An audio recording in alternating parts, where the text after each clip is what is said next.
everybody, to the Devil's Work podcast.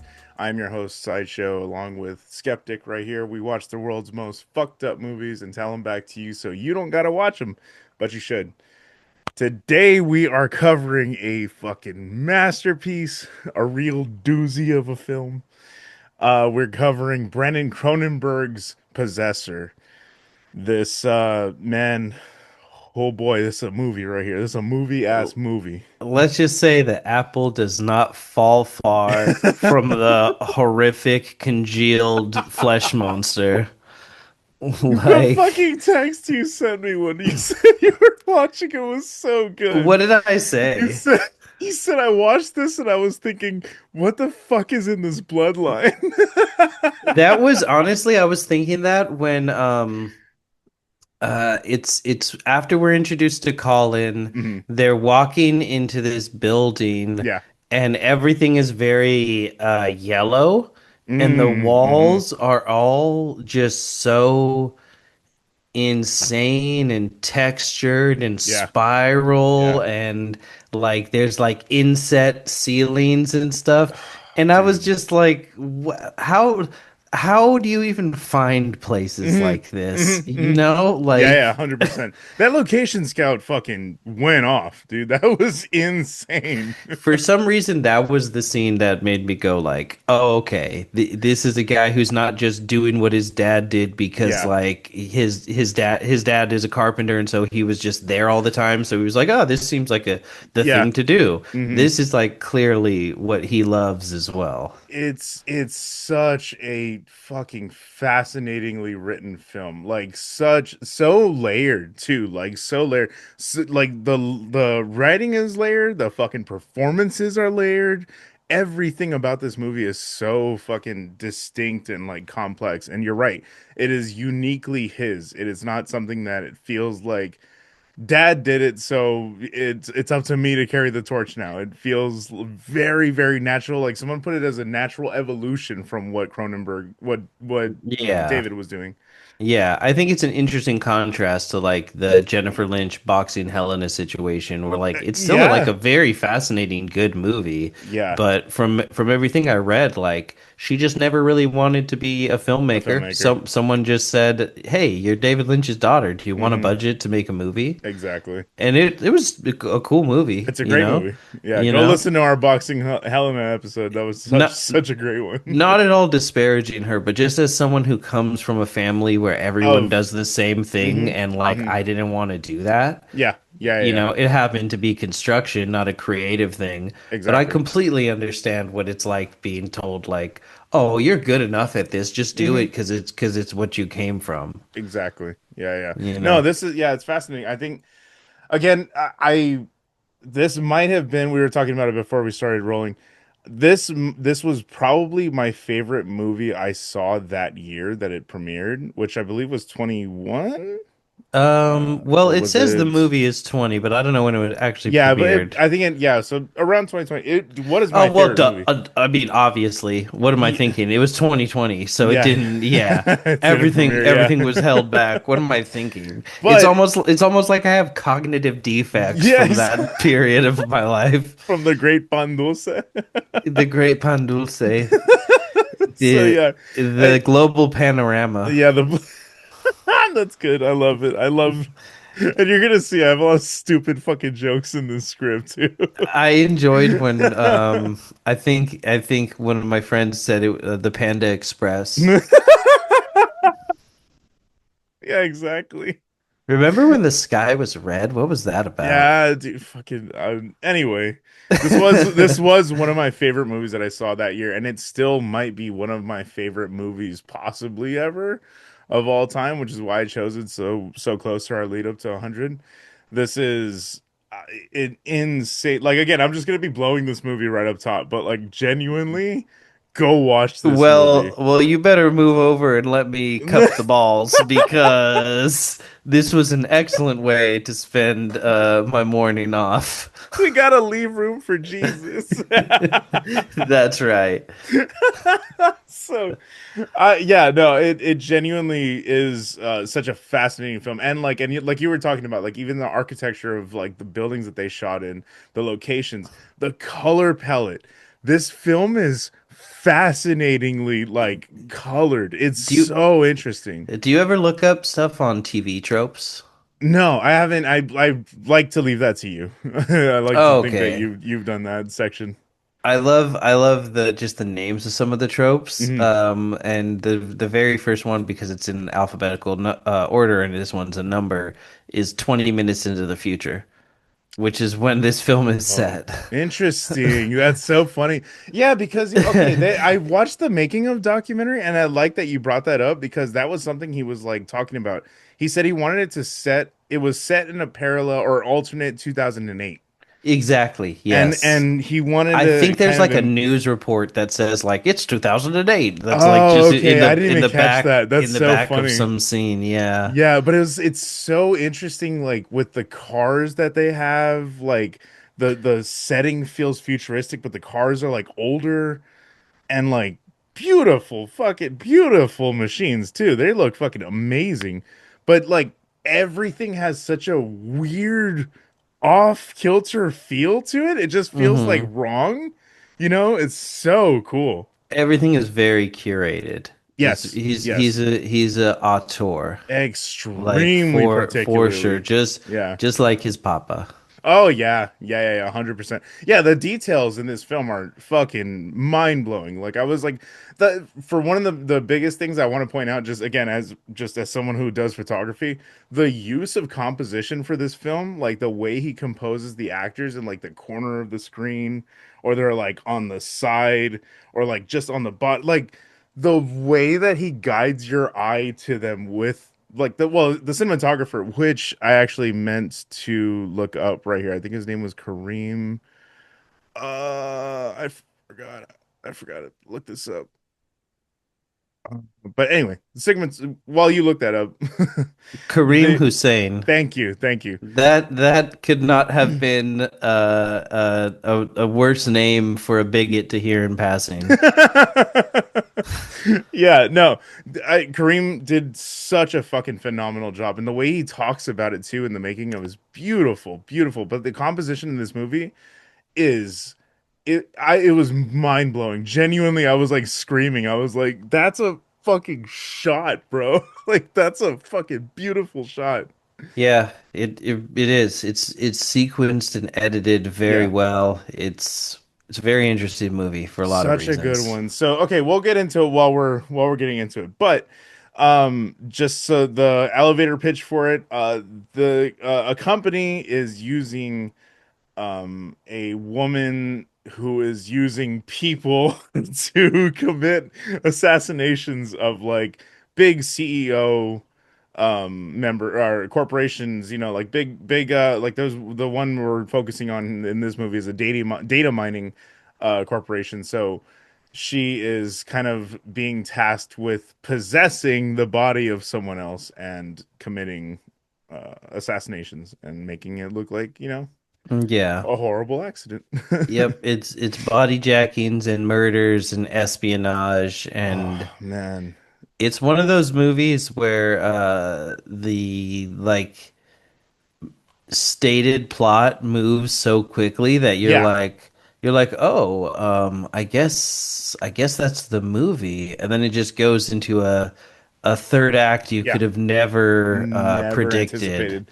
Oh my Yeah. God, dude. This this movie ends on such a wild note. I thought yeah. Yeah. So good, dude. But yeah, so if all that sounds good, you can find this one very easily. Go rent it, you know, go buy it. I recommend just watching it before you get into this episode, but you know, again, if you don't want to, I understand. It is violent. Like it is fucking violent like at points. It's not like one of the worst ones we've done, but Whoo, we got another fire poker scene. Let me just put it that way. How many are we up to now?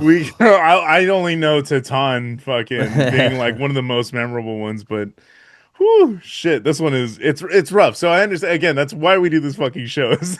Like we'll tell it to you so you don't go watch it. But we're covering the uncut version, by the way, that we're not doing the rated one That's because we're right. not cowards. We want to see it all. Yeah. And we do. We see It's every inch of it. it's like a minute and a half longer. Yeah, It's it's not. Yeah, it's really not much longer. yeah, it's Yeah, he just kind of uses the violence to like punctuate certain points, and like it works for me. It didn't take me out of it. I understand why people would be like, "Oh, it's not very useful" or whatever, but I was like, I don't know, man. I It think tells the compared to a lot of other things, it's not that bad. Yeah, but and we talk about it too, how like sex scenes and don't have it supposedly don't have plot significance for a lot of people, and we're like, that's incorrect. Like there can be scenes that move the plot forward. Oh yeah. In the same way, there is that in here, but also with the violence, I do believe the violence pushes the narrative forward too as It's well. funny because I say this not hyphenated derogatorily. I Yeah. say this in hyphenated intellectually. Uh this podcast is getting really gay, man. We're doing a Oh lot. yeah, We're doing a lot absolutely, of absolutely, 100%, man. Yeah, no, it's we're very gay. I mean, I'm looking at the list of a lot of ones we've done recently, and it's just funny, like Oh yeah. back to back. Well, even then, though, like This is a very like queer movie. you talk about that, and it's also like I don't know. I think inherently a lot of horror movies tend to be queer coded tropes that like we just kind of like didn't recognize at the time, and stuff like that. Like we talk about this, we talked about this with Society and shit, like how at the time that didn't feel like something that was like queer coded, but it's like when you look at it, oh yeah, that main character and like a lot of the side characters and shit are just like very strange and very gay and very, you know what I mean, like it is very fun how that like, but I've talked about that too, even like just anyone who will listen, but how inherently how horror movies are really inherently gay as well. Hi, have you accepted the gayness of horror movies as your personal lord and savior? Sir, this is a Wendy's. But yeah, You don't think a so redhead likes to get turned out? it's good. So, if that all sounds good, go check it out. We're gonna get into this one because we have a lot to cover with this movie. This Watch it movie while you eat your next baconator. is. I watched this movie when I ate. That's so funny. Oh, I thought you were gonna say a baconator. A baconator. Well, I mean, Oh, fuck, I want a baconator Ah, no. now. It's so funny. I want it. All right, do it. Trigger Start. warnings, trigger warnings, trigger warnings. We have to do trigger Okay. warnings because this is actually very, very real. Uh, Trigger warnings. The effectiveness of advertising, as I just demonstrated. that's But so anyway, good. about the movie, go on. Trigger warning for suicide, violence against children, and very intense gore. And like I said, fire poker. That's really all one has to say, I think. Yeah, some guns and knives. Hmm. Hmm. Um, yeah, I think it's more psychologically Oh yeah. shocking Hmm. than physically. Although the physical is there.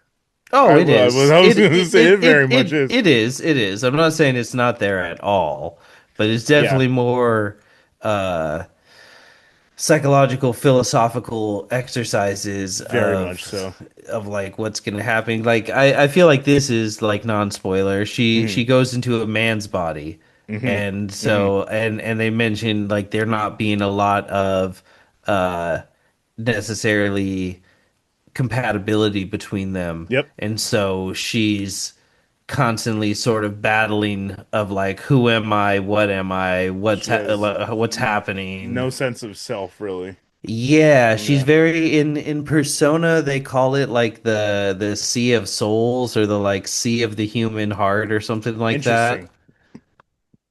Interesting. Uh yeah, it's like the Sea of the Unconsciousness or something like that. Man, Persona comes up a lot with these movies. That's crazy.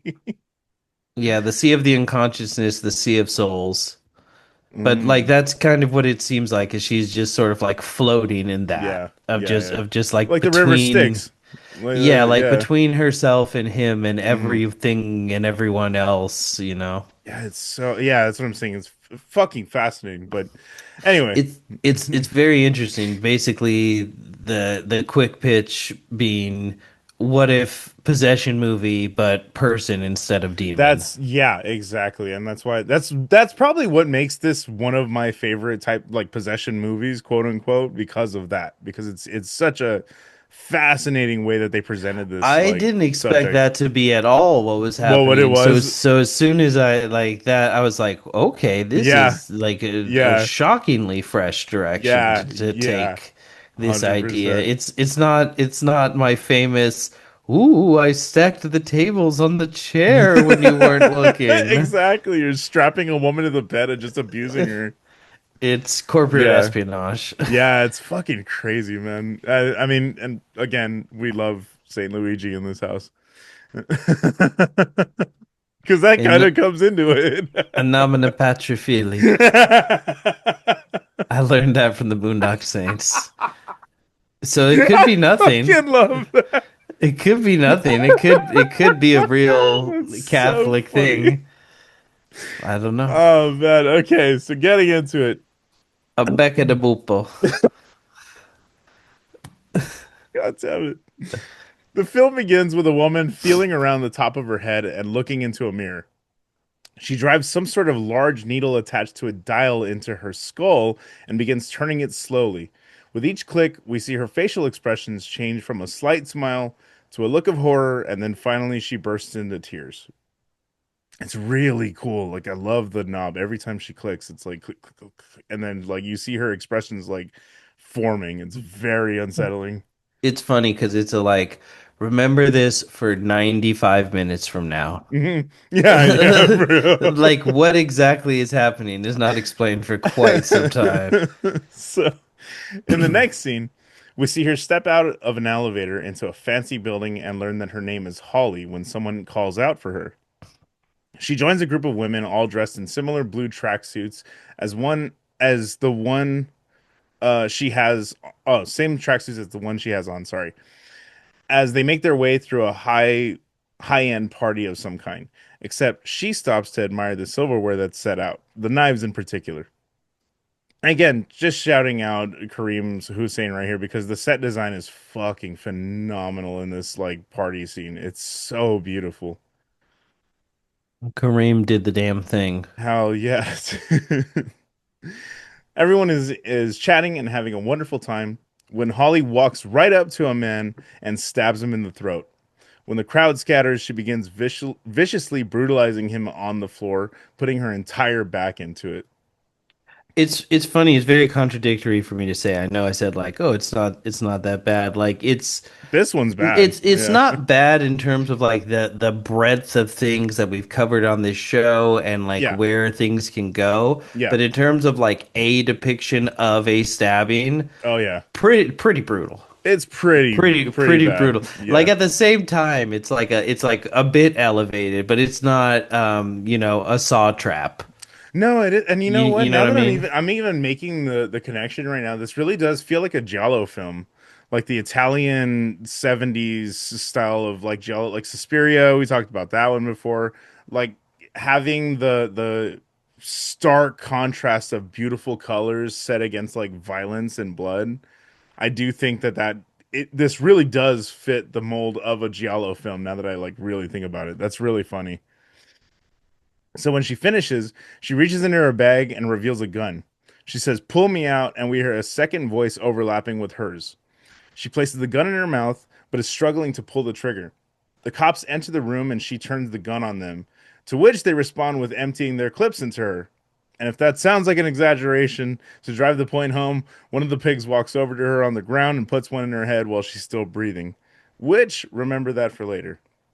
You know, it's very shocking to me. I've never heard of police doing such a thing, I know, man. especially not to a black woman. Exactly, dude. I know. That's what I was saying. I was like, this is fucking very Yeah, poignant and like yeah. I this was is like, this is very.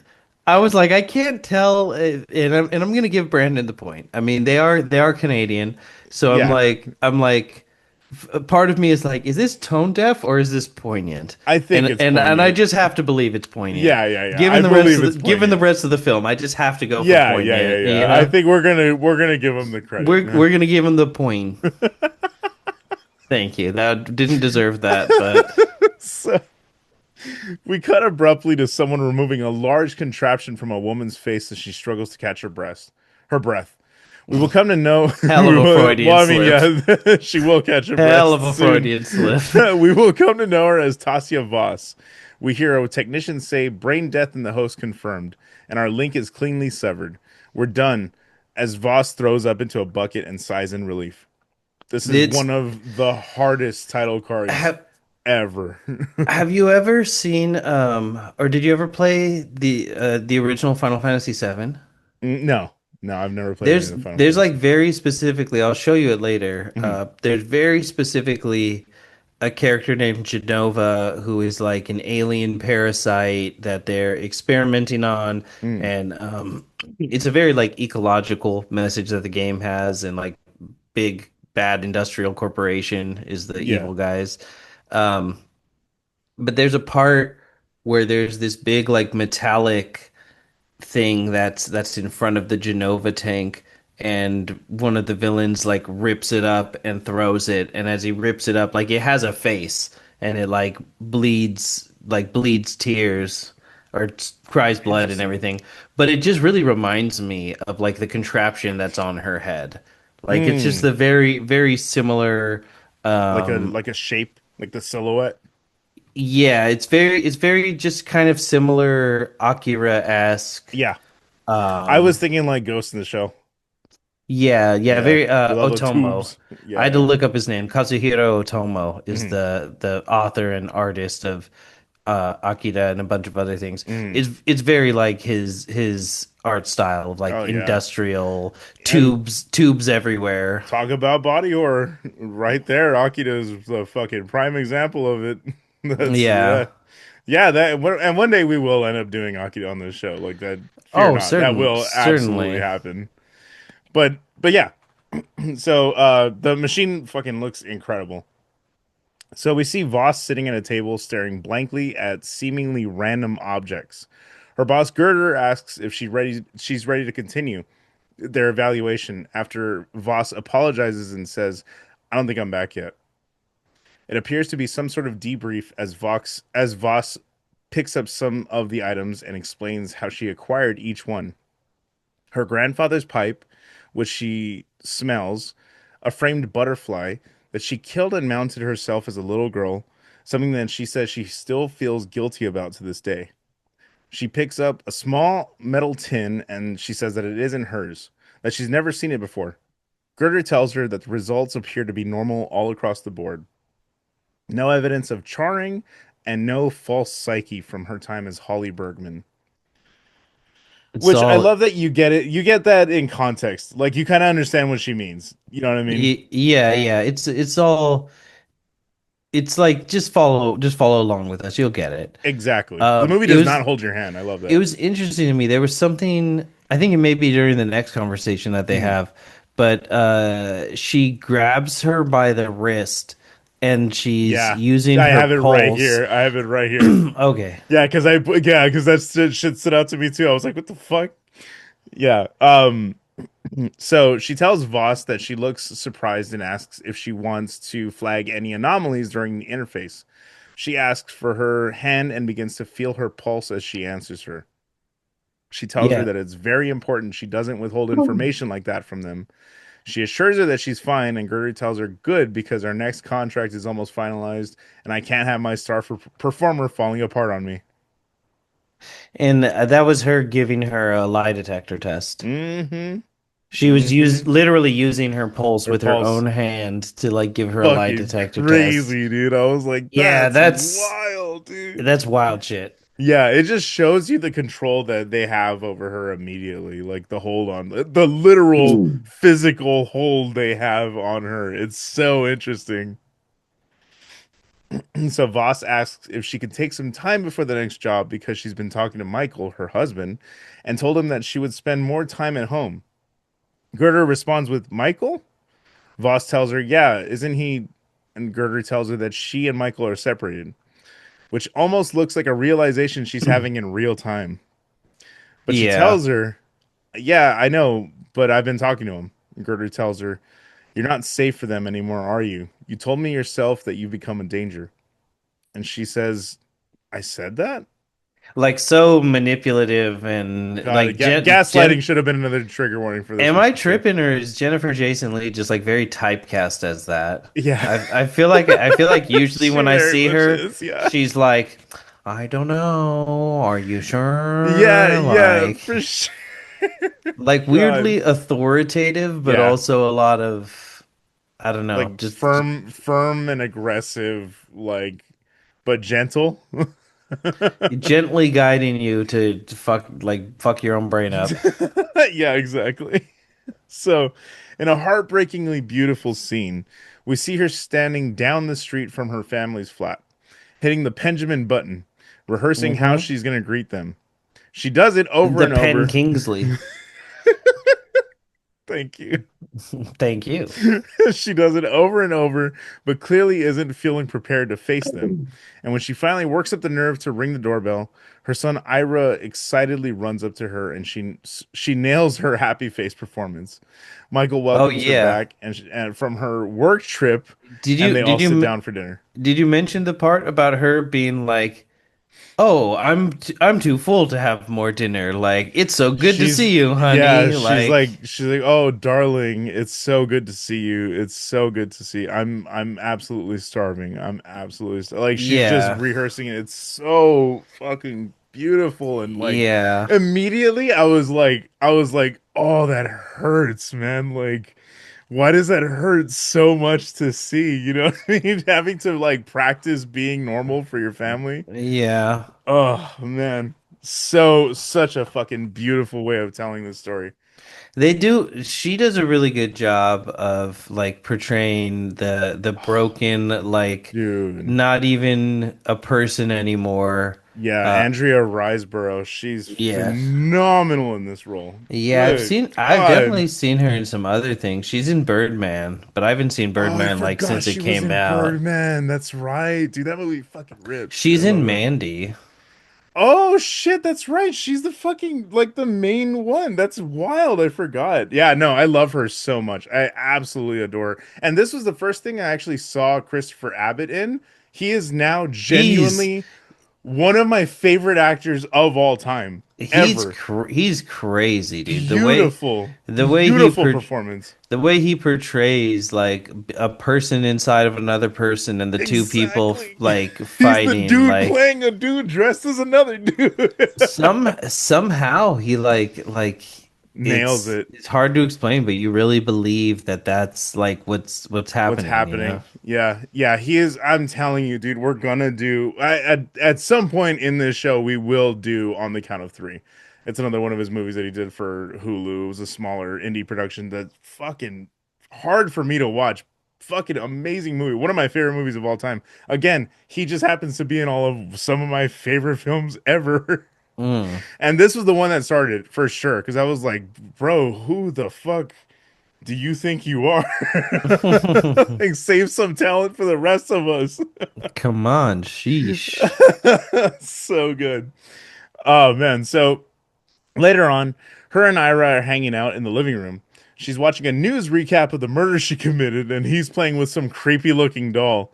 Which remember that imagery. And actually, something I learned today while I was like doing more research, the doll has the same logo as her company that she works for. Oh, interesting. Hmm. I I put, why is this robot absolutely hitting the Fortnite Yeah, dances? exactly. He was emoting on them hoes, bro.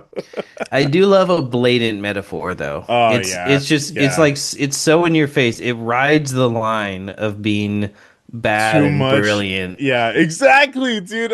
You're so right. This movie could have been such dog shit, but in the right Well, hands, well, I mean, it's just so good. having like, look, his son is manipulating a Yeah, puppet and making it yeah. dance for his entertainment. Remind Mm-hmm. you of Mm-hmm. Even anybody? down in the way it fucking looks, like the way the eyes are like hollowed out and shit, like it's so unsettling. But like, yeah, 100%. It's blatantly. But again, in another person's hands, I don't think this movie works as well as it She does. she does, and I mean this non-derogatorily. She does look like a wax doll from the 1700s. Yes. Yeah. Yeah. Yeah. Like she looks like the Like ghost that you see, an haunting the emancipated boarding orphan boy. school. Yeah. Oh, dude. Yeah, no, 100%. The way that this movie plays out though is just so fucking incredible. But you're right. Like the way that it's so on the nose and like in your face and blatantly in front of you the whole time. That's why I'm like a second watch of this movie fucking rips, dude. So good. So that evening, some friends of theirs are over for dinner and drinks. Voss is in her room, is in her own world, cutting into an apple with a switchblade looking knife and drinking her wine. She feels as if she's completely detached from the current situation, which continues into the bedroom later that night as she remembers the knife entering the victim's neck while Michael enters her. Well, this is interesting too because he comes in and he tells her, "I didn't think they were going to stay for this long," and then she starts kissing him and she says, "Well, can you just tell them to leave?" And then Mm-hmm. he goes, "Okay, wait here," and then he leaves, and then we cut to them having sex, Mm-hmm. and she's just immediately bored. Yeah, yeah, yeah. She's She just is like spaced out. it's until she starts thinking about the murder that's Yep. when Then she she gets into it. gets Yep. into it, but otherwise she's just laying there. um And that's what I'm saying. That's what this is the prime example of a sex scene actually doing so much for the plot and telling you about the character and filling out the world. You know what I mean? yeah, this, and then to not to God, undercut your notes, but yeah, dude, that's such a crazy ass scene too. Visually, it's fucking eye candy. It's so good. well, I mean, just this the snap cut to her on the phone being Mhm. like, "I don't like family time, can I come back?" Yes, yes, yeah, yeah. So she makes a private call to Girder and leaves a message apologizing for her not acting like herself in the interview She yesterday. doesn't like fucking her husband, so she calls Grinder. Yeah, dude, I cried. That's so good. It's Yeah, so on the nose. They 100%, named this lady 100%. Grinder. Great. Like I wasn't gonna notice. So funny. So she tells her, I don't think I fully shed when we tested. Anyway, I'm ready for work now, so call me. Please call me.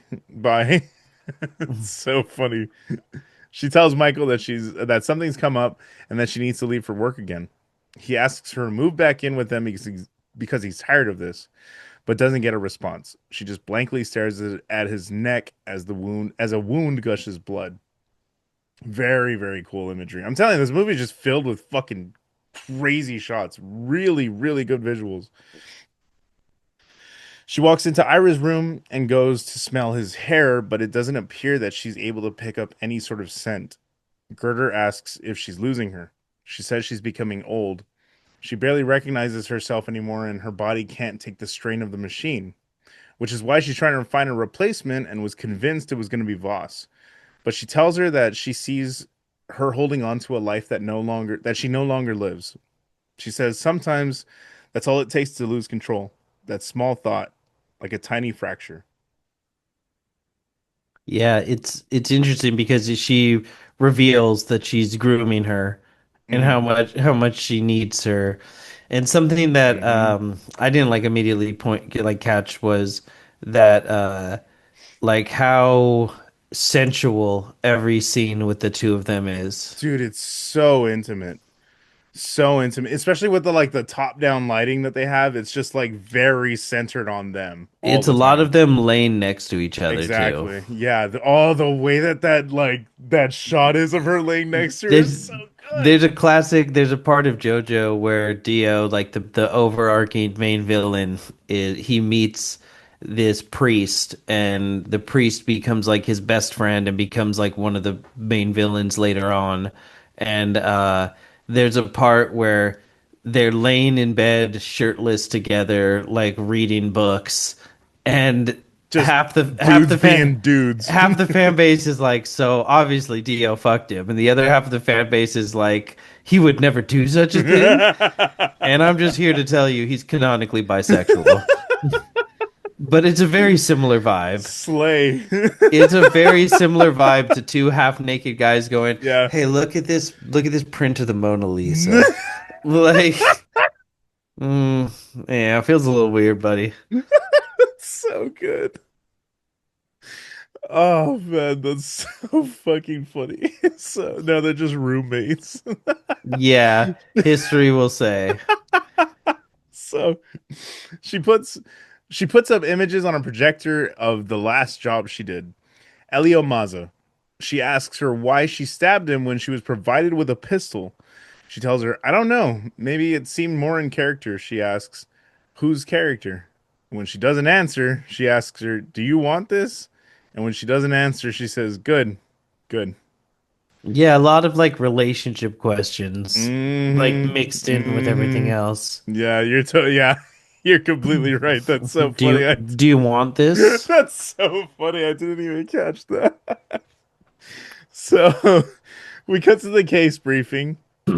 Colin Tate, father deceased, mother estranged, no siblings, deals cocaine for a few years and then falls in love with and becomes engaged to one of his rich clients, Ava Parse, the daughter of John Parse, the CEO of Zoothru, one of the largest data mining operations outside of the U.S. The deal has been made with Reed Parse, John's stepson, who stands to inherit everything with Ava and John out of the way. Voss asks what the narrative is, and Gertrude tells her to imagine Tate as an unstable lover who feels diminished by his new family and is emasculated because Ava holds all the power in the relationship. He starts using more, he becomes more erratic, and he kills John, Ava, and himself. Reed become I thought this was very interesting, Mhm. the concept of the narrative and of like Gotta have a building straight these story. stakes. Hmm. Yeah, yeah, Hmm. because like just no one suspects this technology exists at all. Exactly. Which who knows, maybe it was out there in 2008. Who We knows, we man? just don't know. But I thought that was so interesting. Very interesting. Instead of just body jacking you and just being like, yeah, whatever, today you just had a meltdown. Because ultimately, like, who's gonna ask questions? Who's gonna like Exactly. It's a look clean into it? story. Like Fucking A, B, C. You close the book. That's it. You know what I mean? yeah, Very like clean. even regardless, like yeah, just this lady pulled out a knife and stabbed this guy, then pulled out a gun and we killed her. We'll never know what happened. All we know Hmm. is that she Hmm. decided to stab this guy. Exactly. You know, I Exactly. mean, shit, that's most like mass shooters. We have Hmm. no fucking idea. They just did it and they're dead, you know? Yeah. And Is it all Voss? yeah, exactly. And I think that is an interesting, point to bring up though too, because it is true. You don't really see it as they're thinking about it how like journalism is going to cover it or like how the media is going to cover it immediately Yeah. because that's just what sells immediately to the Mhm. masses, you know what I mean? Like it just gets everybody okay, clean, everybody shut up, let's move on. Like, Yeah, I think for the sake of it being like a good art piece and a good story, yeah. I think it adds a lot of weight to have like Hmm. that element of like we craft this narrative, but Yeah. it is just kind of funny of like in real life, I think if he just at the party did that, you know, the things he does, Yeah. like I don't think anyone would like question any of the context of the surrounding days. I think they'd just be like, Yeah. "Oh, he snapped, bro." Like, you Exactly. know. But But I could see where they're like, if they have to do an investigation and shit, we're covering I all of our bases. I do think it makes the movie stronger and more interesting. Oh yeah. It's funny. It's like a weird contradiction where it's like, they didn't really have to, but like it's nice. It's I think interesting. they make it really interesting because they have to like stick to those parameters. They have to stick to the story. You know what I mean? I feel like if this like technology was known or like some sort of like smaller version of the technology, Mhm. you know what I mean? That it would make more sense Yeah. Yeah. to have to do that. But ultimately, I'm not really complaining. I just thought it was kind of funny. No, I love, dude, the tech in this movie is what makes this movie so fucking cool too, and that's exactly what it is. Like any Cronenberg movie, like all the tech is just fun to watch. You know what I mean? It's funny with like the setting and everything. It follows with the shell phone. Yeah,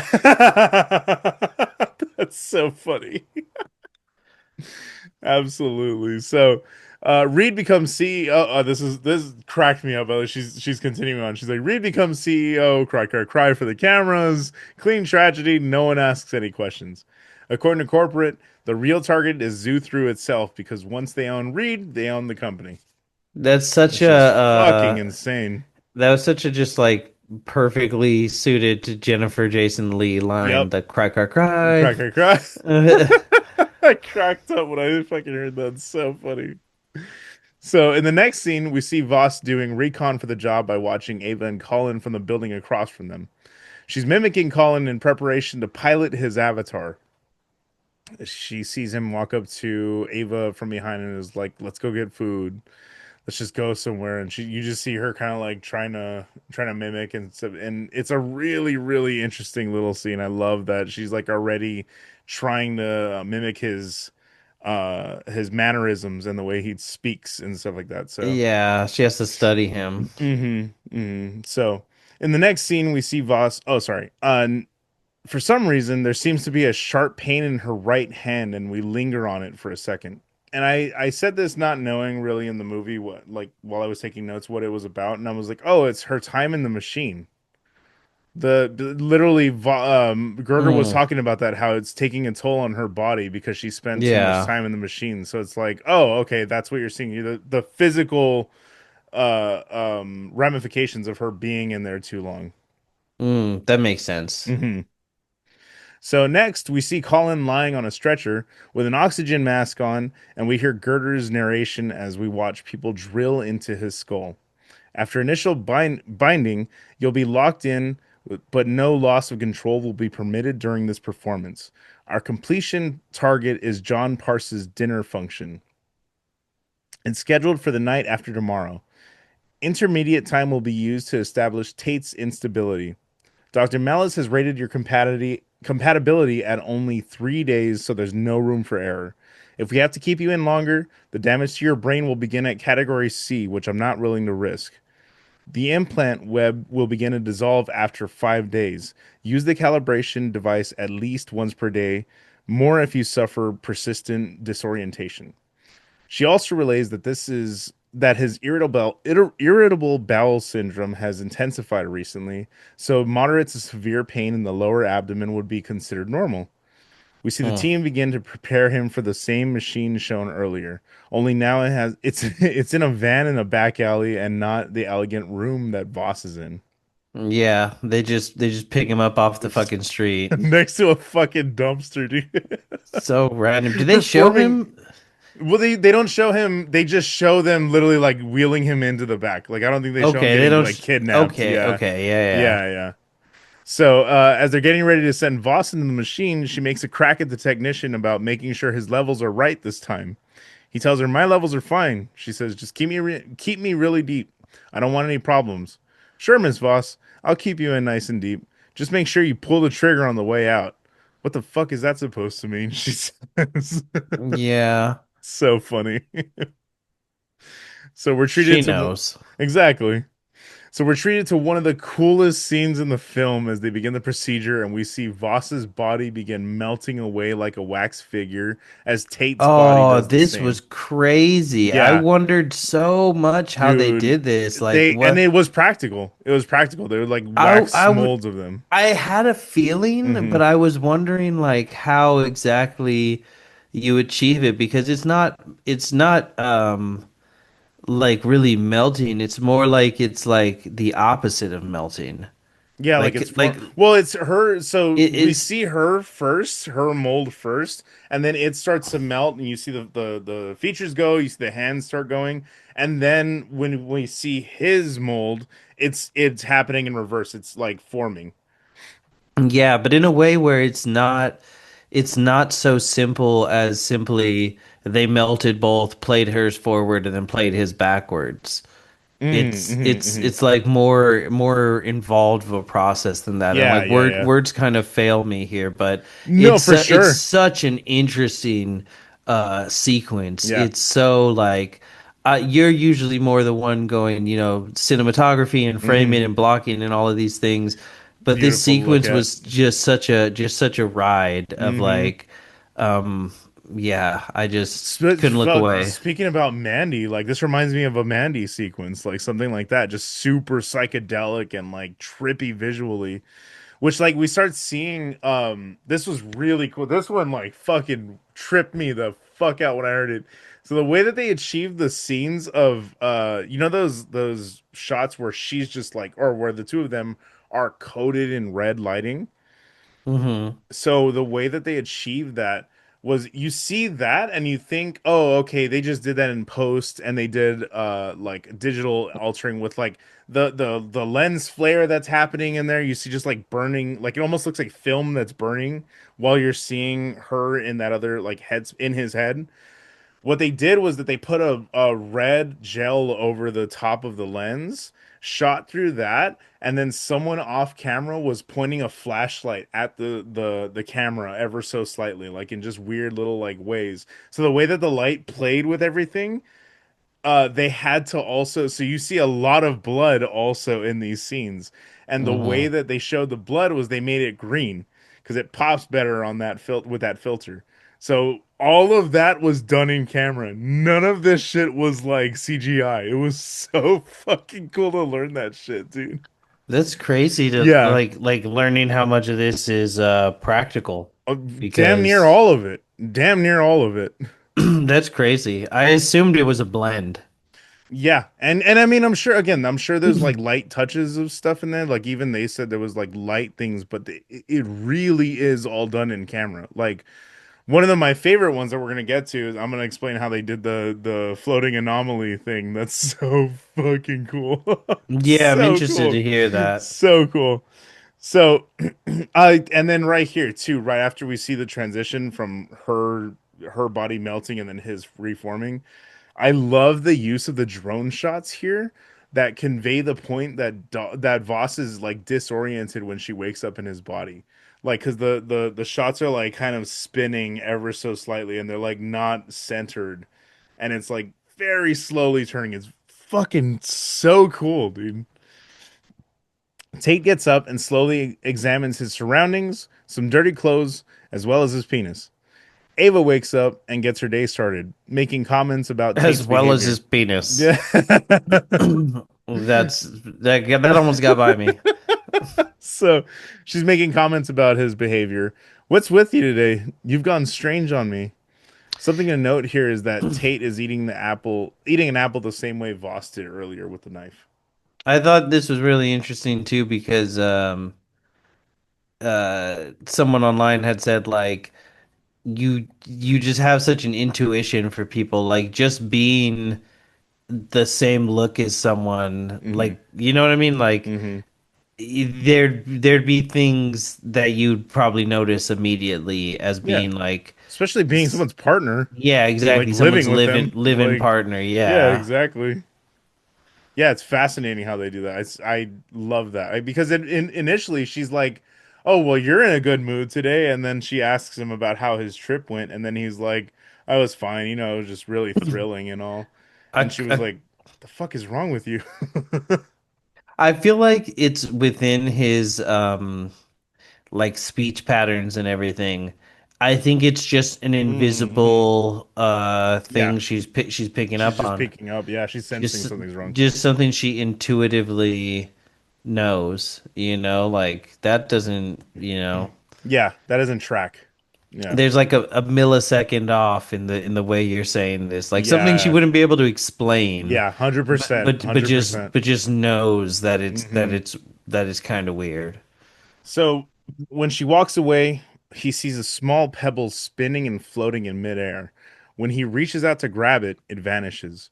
So this is what I was talking about. They did achieve this in camera, and the way that they did that was they put a speaker underneath the rock and Mm, then lifted it with air with like just sound. They like the way you'd see it in like science videos and shit. Like you know what I mean? Like Mm, making reminds shit levitate and shit. Yeah. reminds me of Howard Stern's Private Parts. Stupid. That's exactly what they did in that movie. It's the same scene. That's so stupid, Chad. Fucking Ooh. stupid. So they ended up doing that, but one thing that he said was very interesting to me was that most film sets nowadays are digital. Like so, all of the things that they're using, the audio and stuff, all of the camera, like all of the cameras feeding back into the monitors, all of that is digital. When you have sound in a room, and I think it was like 24 kilohertz is what they said they were using. When you have sound doing that in the room, it actually shorts out the equipment. So they were doing because it was an enclosed space. So it was literally delaying the signal from like their they were using the autofocus thing on the camera and it wouldn't focus because it wasn't being Mm, able to pick up a signal. So they had to do everything analog from there. So they shot with like analog equipment because of interesting. that. Yeah, I was like fucking it's 2 seconds of the film, dog. Like that is fucking insane. Is it You really that ain't gotta serious, do all Brandon? that. They had mentioned that she Uh might experience artifacts, and Artifacting, I yeah. guess that's what's going on That's here. literally what we're experiencing right now when as he's experiencing it. So we see Tate arrive at work and take his place in the security line. A woman hands him a badge and says, "I want you on curtains and blinds today," as he makes his way past the checkpoint. When he gets inside, a friend of his named Eddie stops him to excitedly tell him he fucking went for it and it was incredible. You know those East Coast girls? It was revolting. It was inhuman. I'll never get the sin stain out. Jesus. So he talks really fast and low, so I was confused by what he means. Uh, confused what he means by the last statement here. Something about it being a moral obligation to cut Queen, the boss's daughter. It's the Yeah, first time I've ever heard that. the way he explains it, it sounded like Tate was cheating on her because he says like, "What about your Your little?" side piece or something like that. Yeah, Yeah. he said, "What about your little project with the home office or something like Mm-hmm. that?" Mm-hmm. Which was just so I don't know. That was confusing the way that was all He says worded it because really fast. He's like caffeinated up and shit. yeah, like it sounded like he was like, "Yeah, we both went on a work And trip and we were and both we fucking." yeah, and we do see what he means by that eventually. Like we do eventually come to learn what he's talking about. Oh Um, yeah, you're right. yeah, so that's what I was saying. I got it eventually, but initially he's just like really wired and talking fast. I'm like, brother, slow it down. Yeah, there's only so You're up much here and cocaine he's in the down here, world. dog. Exactly. If you do too much of it too fast, we may run out. So Those boys in Bogota are working, but there's only so many of them, okay? Chill. Tranquilo. good. So he goes to his workstation, which is pretty much a typical gamer setup, capital G, complete with Capital G, complete with a VR headset. But and an instead, unwashed ass. and just fucking stupid. But instead, it's cold and corporatized. I find it so interesting that the sets use a lot of vivid colors that really pop on camera, yet the world still feels really cold. I thought that was so neat how they ended up doing that. Again, the color palette, so It's cool. weird. They're in like this little like industrial closet, but Yeah, yeah, yeah, yeah. but it's also like so big that there's a table with like 50 people in line. It's like an internet gaming cafe. How I used to like go to those as a kid. Like it literally just feels like an internet gaming cafe. It's so It, funny. it's where World of Warcraft players go to die. Where the boys become men. Well, I just mean because of how many times guys have literally just died at At the cafes like fucking that. cafe. I swear to God. Yeah, it's Literally just sitting there for like 3 or 4 days fucking gaming, crazy, dude. not using the bathroom, not eating, not getting up. It's definitely Jesus not showering. Christ. Real gamer shit. Real gamer shit. So, Unwashed ass and God all. damn it. What's a You're bidet? fucking disgusting. A bidet will change your life, man. So he The goes sense of through. God superiority that damn it it. gives you, just Stupid ass. knowing. You look around, you're like, none of y'all got one. Anyway, continue. The meme, they don't know I have a bidet at home. None of these people know how clean my asshole is right now. Damn it. Fucking stupid. But I bet they'd like to. Oh, God damn it. So he goes through multiple cams and is tasked with cataloging the type of curtains he sees in the frame. But he gets sidetracked when he stumbles upon a couple having sex. A manager chimes in over the headset to tell him that he's moving at a snail's pace.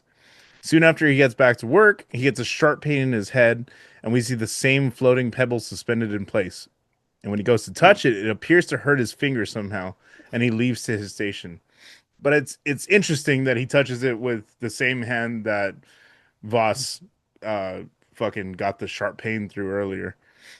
Oh, I didn't even like catch that part. Very interesting. Um, Yeah. yeah, it's funny because when he's like watching through the thing, he's like highlighting the curtains and then being like sheer white, Hmm. like looks like this brand. Yeah. And then he's like, "Oh, these are like blackout curtains, Hmm. And then these no ones are curtains in no curtains in frame." frame. Yeah. It's very interesting, just like Yeah, it was like, what the fuck are they they're doing? training AI. Oh, that makes sense. Yeah, yeah, because yeah, okay, that makes sense. That's what they're doing is they're Yeah, like training AI and they're also like scraping data yeah, to yeah, then yeah. be like, oh, this couple, these are the curtains they use, so we Put should ads ad in for them. Yeah, we should yeah. advertise them things that are like in line with those Wow. sorts of tastes. Crazy. Yeah, there is Yeah. that thing like beyond that though too, like it is interesting that that's his job because there is so much of an element of voyeurism in this movie.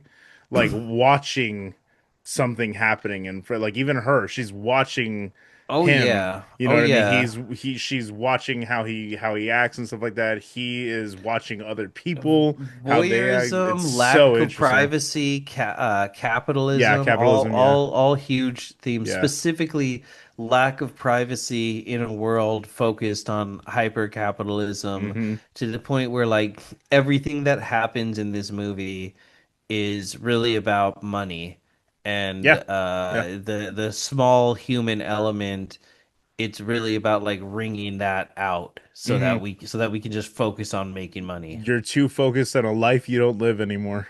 And Yeah, that's like exactly what she says. So, she goes back there and is like, "Yeah, I would rather just be killing people for the company. exactly. Like, why do I Exactly. even pretend that I'm a human being anymore?" Mm-hmm. Mm-hmm. She's their bullet in the chamber for sure. Hmm. So we're treated to another trippy flash warning scene as we see Voss stares into two-way mirror with Tate in front of her.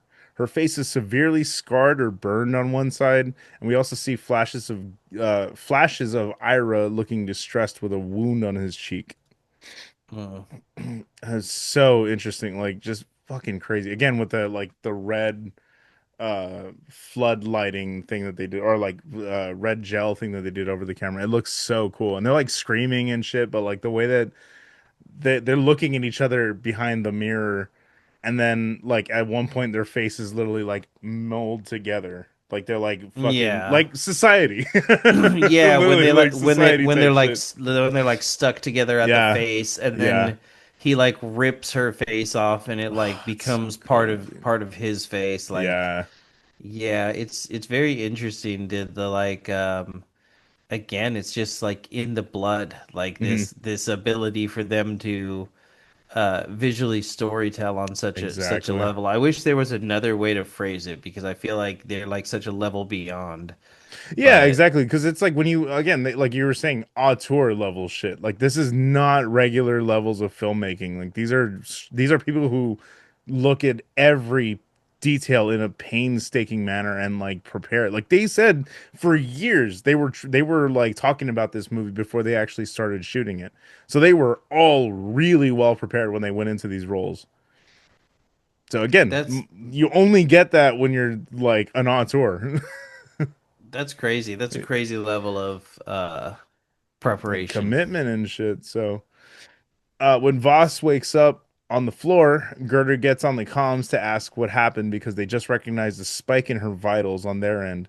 She tells them everything is under control and once again makes a comment about the lead technician watching his levels. While Voss is speaking through Tate, we hear the two characters' voices overlapping with each other. Gerder tells her to report if she sees any minor artifacting while she's inside with him because it can be dangerous. And So of course, she doesn't say she anything. doesn't say shit. She's like, everything's good, all good. She's the this is fine, dog. It's the classic. You don't want to complain because you might lose your job. Yeah. Ooh, oof, ooh, yeah. Too close to home on that one. Yeah, for sure, for sure. So Eddie catches up with him in the bathroom and lets him know that they're asking people to come in that weekend to do lampshades and that his name is at the top of the list. He's like, "Why do I get the feeling that the boss doesn't like you?" Yeah. It's so funny. And even that, the composition in that shot is fucking insane because they're like washing their hands and it's a bathroom scene. You're like, what is so cool about this? The way they fucking filmed it, bro. Like it's so fucking cool. I love it so much. So that night, Tate finds his way to Michael's house and stares longingly at him and Ira from over a fence nearby. He finally gets home and Ava tells him how worried she was about him. Just normal shit. Normal shit. Normal Just shit. We're gonna normal see he's Brit completely normal the rest of the whole movie. normal British shit. So she tells him that she was this close to calling the police. Now come to align with us. It's the funniest fucking transition. She's so concerned. I was so worried. All right, come on, come do a line. Jesus. So she walks him into the room that her friends are all hanging out in. They're celebrating her friend Moira's promotion at Zuthru, and she mentions that Ava told her about him still being on the floor. She asks why he would want that job, and someone else chimes in that Ava's father was the one that gave it to him. She remarks that she hears that it's the equivalent to a sweatshop, and Ava comments that her father has had a habit of subjecting her most serious lovers to an insidious form of trial by ordeal. She says, in this case, I think the shape of Colin's psychological scars will determine his innocence, which is a fucking banger of a line. that That's is such an odd thing to that is say, a though. fucking line right there, though, dude. I was like, oh, that shit rips, dude. I would take her aside and be like, babe, can you not talk about the shape of my psychological scars in front of mixed company? I'm not super comfortable with that. Like, I'd be So like, hey, I fucking didn't good. get diddled or nothing. Exactly. So, in this moment, Tate rips a line off of a framed picture of him and Ava. He stares at it confused and asks her, "Who is this?" She confusedly stares at him while the conversation resumes. And I think that was actually on purpose. I think that one was not a matter of her because remember she's Oh, told interesting. to Yeah, she's make him seem supposed to. unstable leading up to it. Oh man, you're so right. That's like, well, I mean, I consider it. Why can't it be? ¿Por qué no los dos? You know what I mean? I Like, I mean, kind of feels like, sort of, but she does like she. There's some where it's totally her being lost, but hmm. I think this one specifically, Oh yeah, I think she just went, oh, this is like a high thing to say. I That gotta, would be yeah, troubling. yeah. So I think if That's I say so this, fair. Well, it's because okay, again because we spent so much time on like focused on the characters, like well, especially on him, but like on him really just contemplating life and really contemplating things and thinking about things. So we see him like in his own head a lot. And I wonder, you're right, is it her trying to wonder out like figure out how am I going to play the next role? Like how am I going to act this thing out yeah. or am I really just fucking losing myself I in think this? when she's around Ava, we can assume it's just her building the case for like the instability. You are correct. And I do think that's exampled perfectly in how the party goes down. I think it would be fair to say that she's able to sell that really well because she actually is very unstable right now. but I do think specifically that moment she just went, "Oh, this would be like a good opportunity to say something crazy and have her be like, is it because we're doing drugs or is like Hmm. is like something deeper wrong That's so here?" fair. Yeah, that's so fucking that's what I'm saying. Like the whole performance is almost like a double entendre. Like what the fuck is going on actually, you know? Like there's so much room for like different reads on this movie. It's so fascinating. Hmm. So Tate goes to use the restroom, and as he's washing his hands, Ava's friend Rito walks in and closes the door behind her. I missed you. Can we be friends again? Ava doesn't care. She doesn't mind at all. He agrees and says, and she says, "Good. I'll give you a call when I'm back from Chicago." Then she pisses in front of him. Just It's lets funny it too, rip. because I think that's the same woman who says when they're talking about him working on the floor, Yeah. they're all talking about like knowing the levels of surveillance that they're under, which like very real She's life. We're yeah. all aware of what Alexa does, and people still put that shit in their Yeah. house, Yeah. Like Yeah. couldn't fucking be me. She Um, tells them I masturbate every day in front of my webcam with it so that the Zuthru knows which brand of vibrator I use. yeah, I think she literally says I jack off. I think so. I Yeah. think she straight up Yeah. says I jack off. I used to know someone who said when a woman does it, it's jilling off, Yeah. Yeah. and it's a little So silly, it's a stupid. little corny, but I don't know, just the part of my brain that likes specific terminology Yeah. enjoys It that. tickles So it, would you say? it does, it vibrates it. So so later on, drenched in blue lighting, we see Tate hitting the Penelope Cruz as he stares out the window. Ava comes in and asks what's been going on with him lately, but he tells her he's just tired. She doesn't believe him, but drops it after some prodding. She tells him she just wants some basic level of access, which is really good wording. Again, she's dropping like fucking heaters for lines, dude. I was like, you are going off, dude. I love, and then also to bring it back, I thought this was interesting too. Someone pointed out in a video I was watching that this scene is mirroring the scene when she got home with Michael. The same exact thing with like she tells him, "I'm sorry for them staying late." Mm, It was a very very similar dialogue, very similar interesting. dialogue. Yeah, yeah. I was like, oh, that's interesting. So this is an insanely fascinating sex scene in which we see Ava on top of Tate as she holds one hand on his throat and the other over his mouth. After a few seconds, he grabs her wrists and puts them behind her back, which in my opinion seems like Voss attempting to display dominance, whereas it feels like Tate was more submissive before she linked into him. And this is also the we also see flashes of Voss in place of Tate on top of Ava, looking down at her Hmm. body, which now has a penis equipped. Hmm. And I would have to watch it again, but I did see people saying like it seems like she enjoys it more, like Yep, as a she's man. way more into it. Yep, she's way more because even in the on the bed, like when she's under the machine, we hear her moaning. Mm.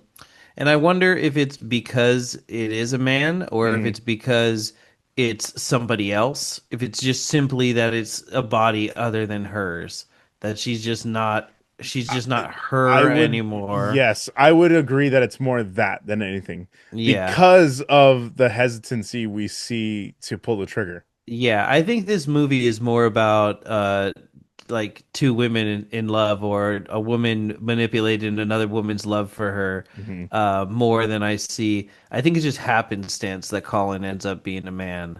I don't think it's meant Interesting. as Yeah, yeah, I yeah. think it's more of a gay metaphor than a trans Oh metaphor. yeah, yeah, yeah, yeah, for sure, for sure. Although I mean, there's room for that as well too. That read on it Yeah. also, I think, fits Oh, for sure. Yeah, totally. yeah, especially with this imagery, especially. Because it is specifically a man. Hmm. Hmm. But yeah, I agree with you. I think it's more just that it's anybody other than her own, The you fact that know. she's calling them right away to get back into work because Which she's wants to run away from her reality.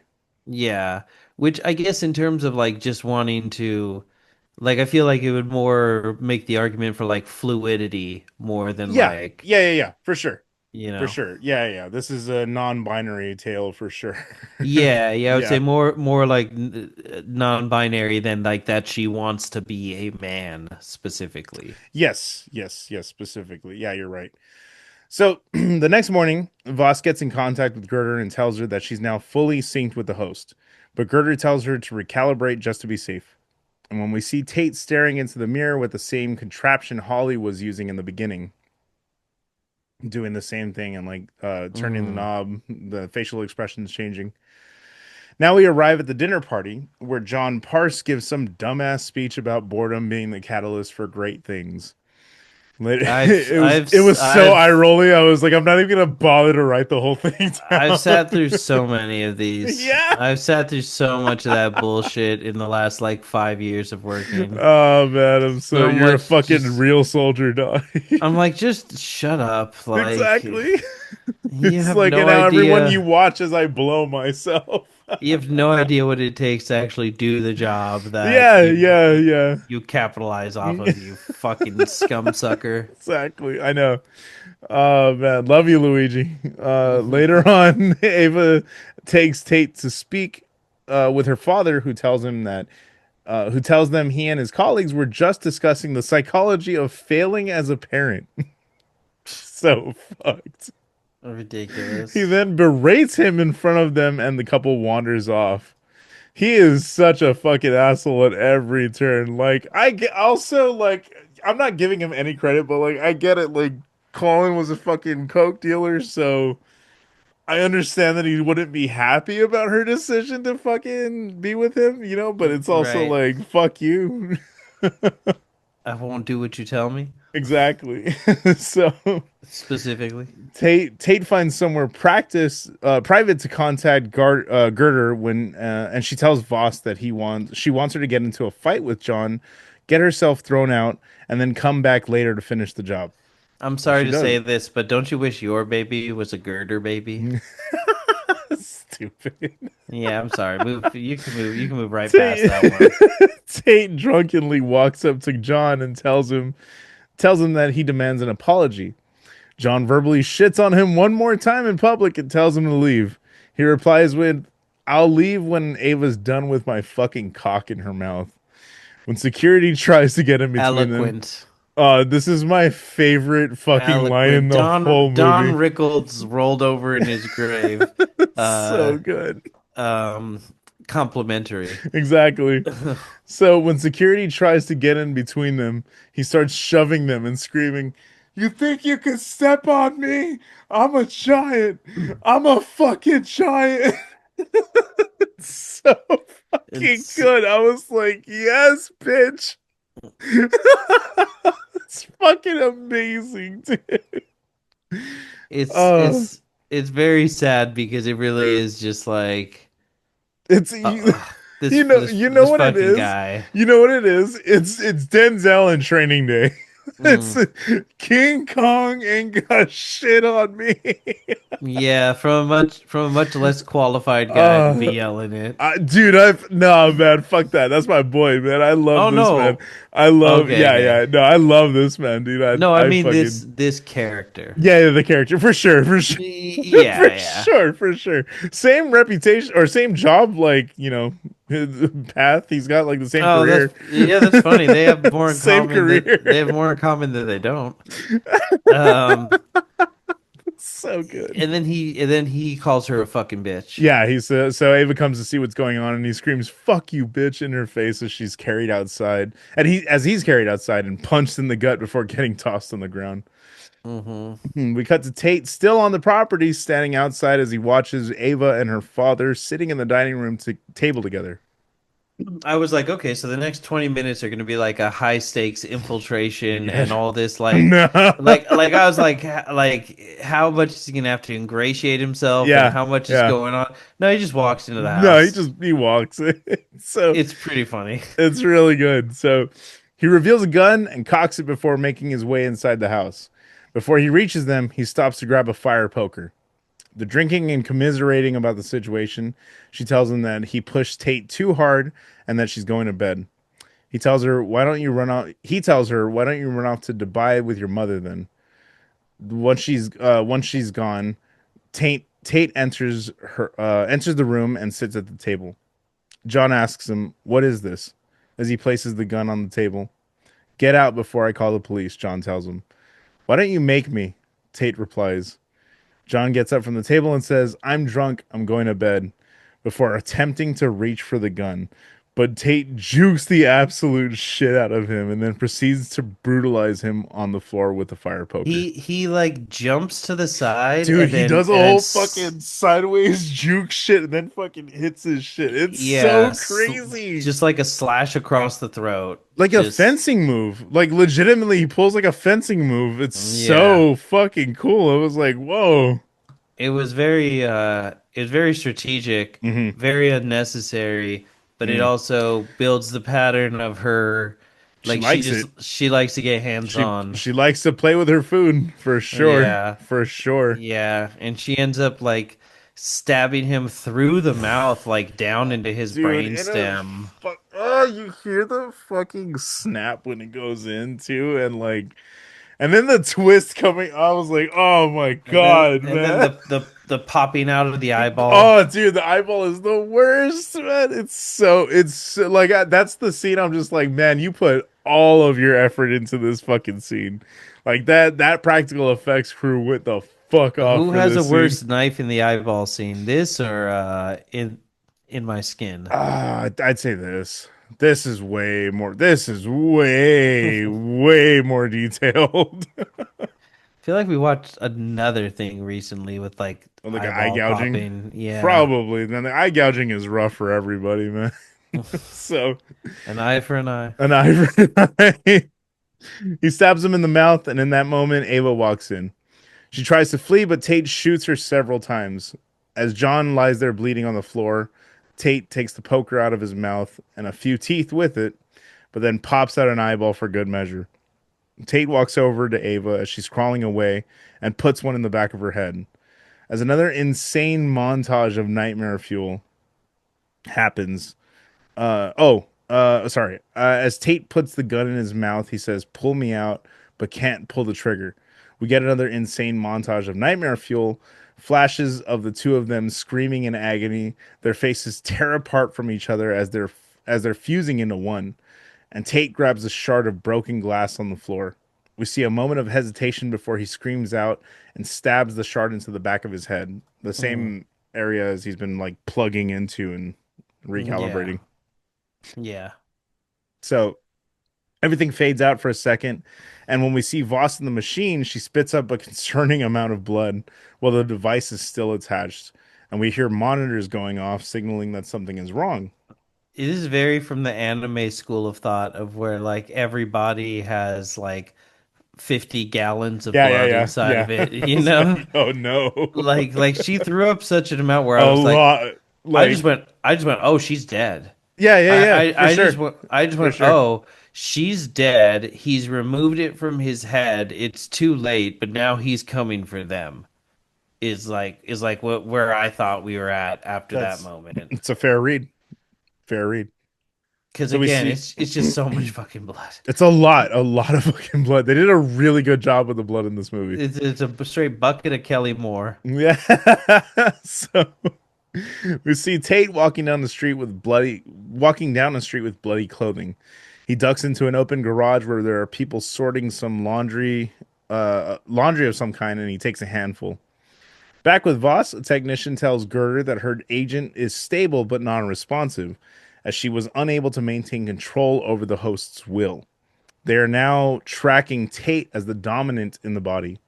They Mhm. warn Gerda that she's already in a degree of permanent damage, that there's already a degree of permanent damage, but she tells them to leave her in. She wants to see if she can fight her way out. Tate stands over a sink in a bathroom and pries a shard of glass from his head before he gets a call from someone asking him if they can have a word with him, but he doesn't respond. Walking on the street, he keeps mumbling, I think it's Jennifer Jason Lee that calls him. "Oh, really? Yeah, she calls him and she's like trying to talk him down, and then he like breaks the Oh." phone and throws it away. I didn't even catch that in my notes. That's funny. Yeah, yeah, it was Grinder. Mm. Hello, I'm calling from the Republican National Convention. Exactly. So, walking on the street, he keeps mumbling to himself, "They're following me. They're following me." The entire time this is happening, we've been seeing flashes of the murders happening simultaneously. Hmm. He makes his way to Rita's place, and when she answers the door, he keeps excitedly telling her, "I did it. I finally did it so we can be together." And when she tells him he's not making any sense, he says, "They attacked me and I was defending myself. I should have stayed with Michael." And she realizes that he's bleeding from his skull and tells him to sit down, that he should go to the hospital because he probably has a concussion. He tells her that he got into a fight with Ava and he can't go home, so she agrees to let him stay there while she's gone. I love the thing. I should have stayed with Michael, and she asks him like, "Who's Michael?" And Yeah, he's like, "I don't know." I was like, "What yeah. the fuck? That's crazy."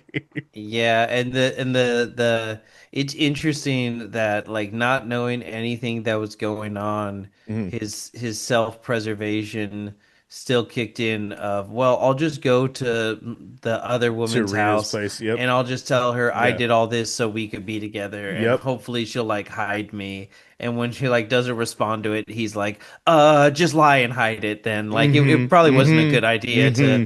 to tell her. Yeah. But just how like frantic he is, because So interesting. Like the decision to go back there, and then also again the decision to specific what he does next. Again, you have to ask: is it him or is it Voss doing the action, as it were?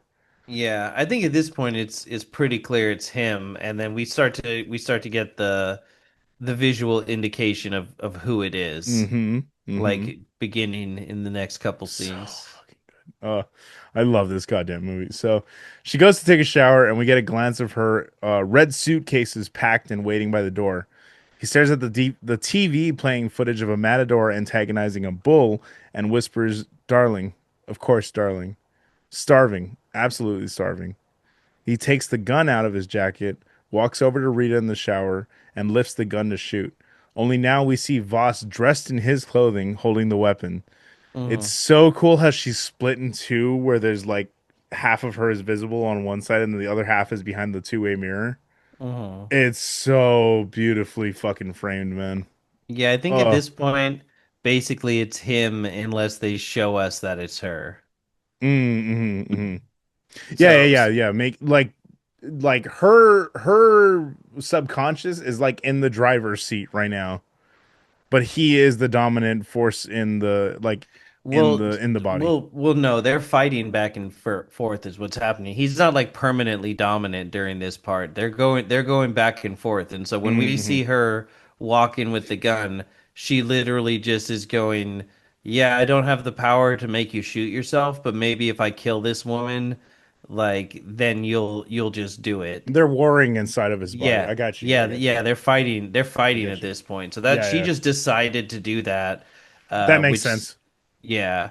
I think of just being like, well, we need to protect the agency, the company, whatever this thing is, because they never really specify what this group What their is. corporation is. Yeah, for sure. Well, they never really specify that it actually is a corporation. Mm. It could just be a group of five people that take hits.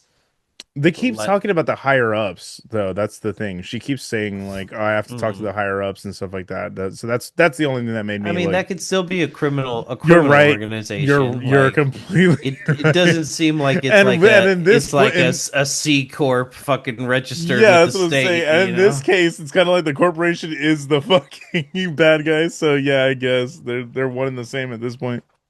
So Yeah. we again see Voss's body lying on the table as she's connected to the machine. We learn that John Parse is currently in stable conditions through a news report that Tate is watching. He's interrupted by a knock at the door. When he goes to check it, we hear Eddie's voice telling him to let him in. He lets him in, and Eddie tells him he heard from Rita that he was in an accident and wanted to check up on him.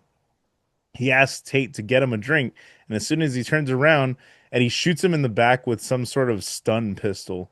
Which Yeah. that pistol looks cool as shit, man. I love that how it like ejects the clip when it's done. It looks like a like old school revolver, but like futuristic as fuck. It was like he Think shot him with a Looper. flare gun. Yeah, yeah. Well, think like I'm just thinking about the guns from Looper, the movie Looper. Do you remember that one? Hmm. Yeah. That's kind of what it reminds me of. Like that's it, or Blade Runner, like type beat. Mm. You know what I mean? Like very cyberpunk esque pistol. It's very cool. Yeah, this is a very cyberpunk movie. Yeah, for sure, for sure. So while Tate is incapacitated, Eddie has connected him to another device. We see an image of John in a wheelchair with a bandage around his eye as Voss stands over him. Eddie wakes up. Tate tells him that tells Voss that he's temporarily suppressed the host's will, but they need to move quickly before the effects wear off. Tate quickly grabs the gun sitting on the table nearby and trains it on him.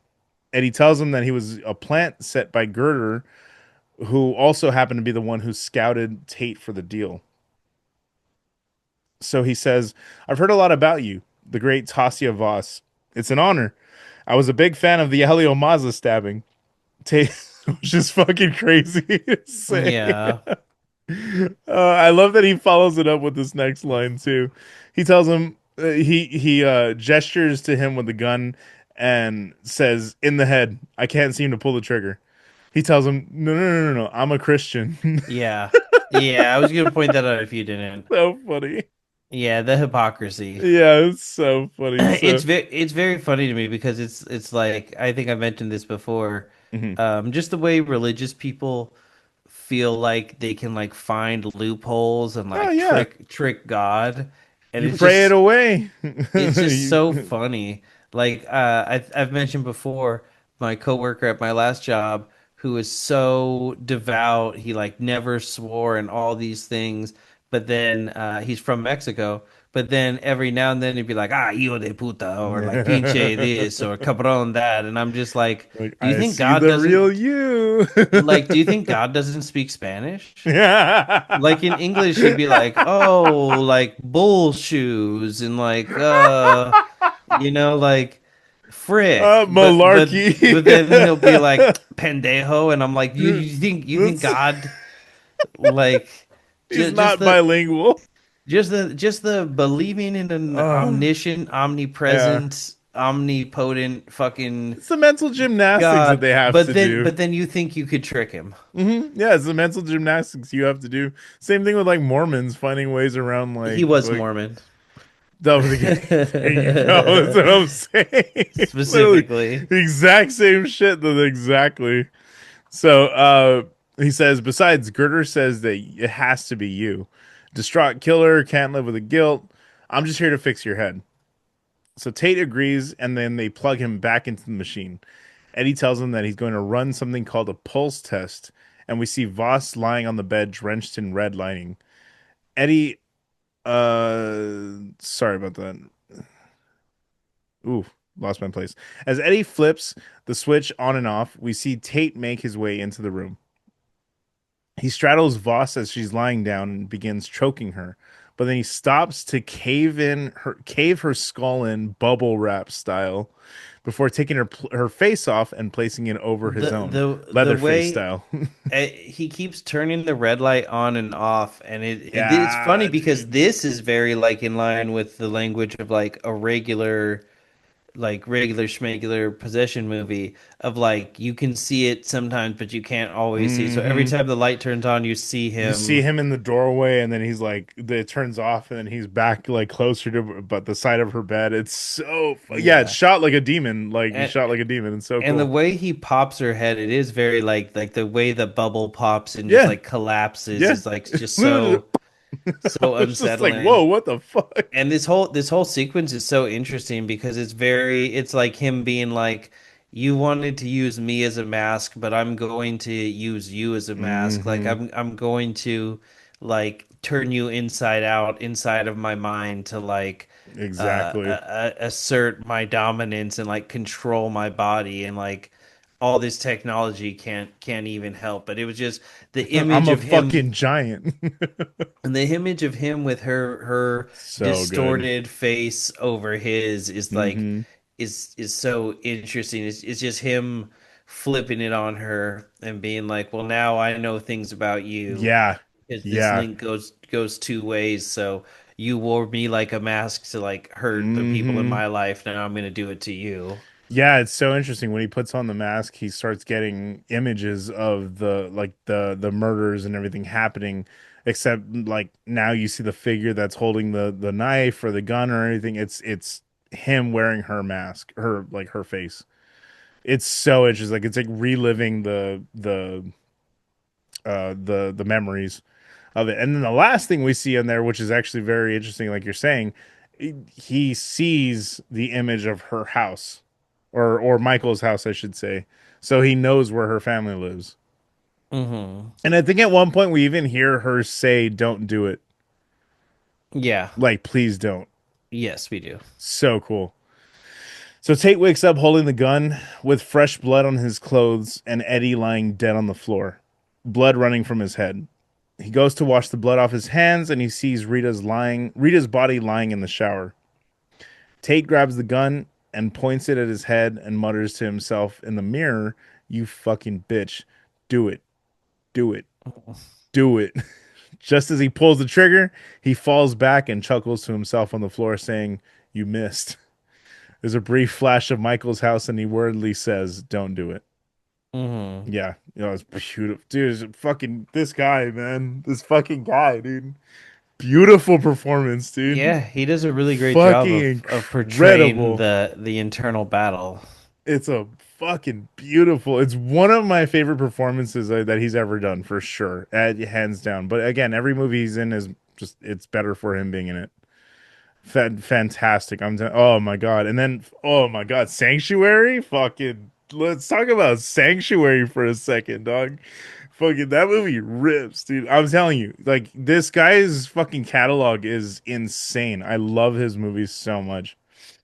Anyway, I'm done blowing him. I'm definitely gonna What have to watch some more of his Dude, movies. he's insane. I'm telling you. Start with if you do watch anything, and I to the listeners, please watch on the count of three. Like it's a heavy trigger warning on just the subject matter of suicide, but like, god damn, it's a really well written movie. So well written, brings me to tears every fucking time. Really good. And then what's his name? The Fonz is in it too, so that's fun. Not in a role that you've ever Uh, seen him in too.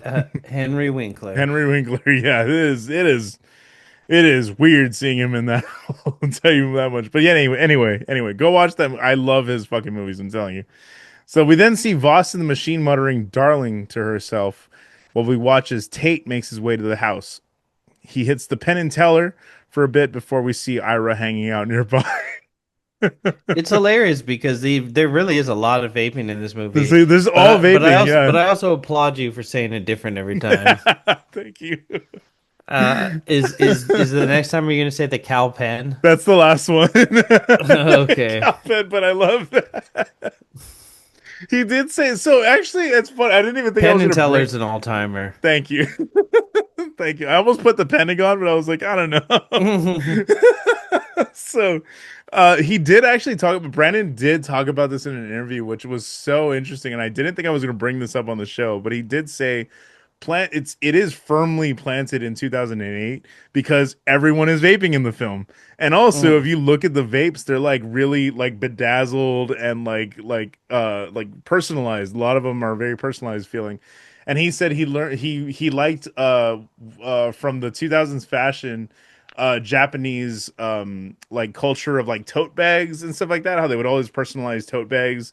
And even you see it to this day. But he's like in that time, everyone who was vaping kind of had their own like personalized feeling to their vape, and he wanted to Mhm. show that in the movie. And I was like, that's a fucking detail that wouldn't have I never thought to think about. You know what I mean?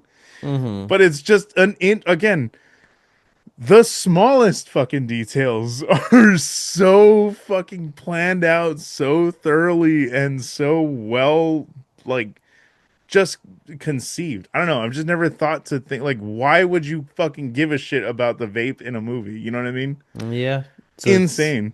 it's a lot more thought than the average director for sure. Exactly. So cool. So he walks up to him. So he walks up to Ira and he asks him his name.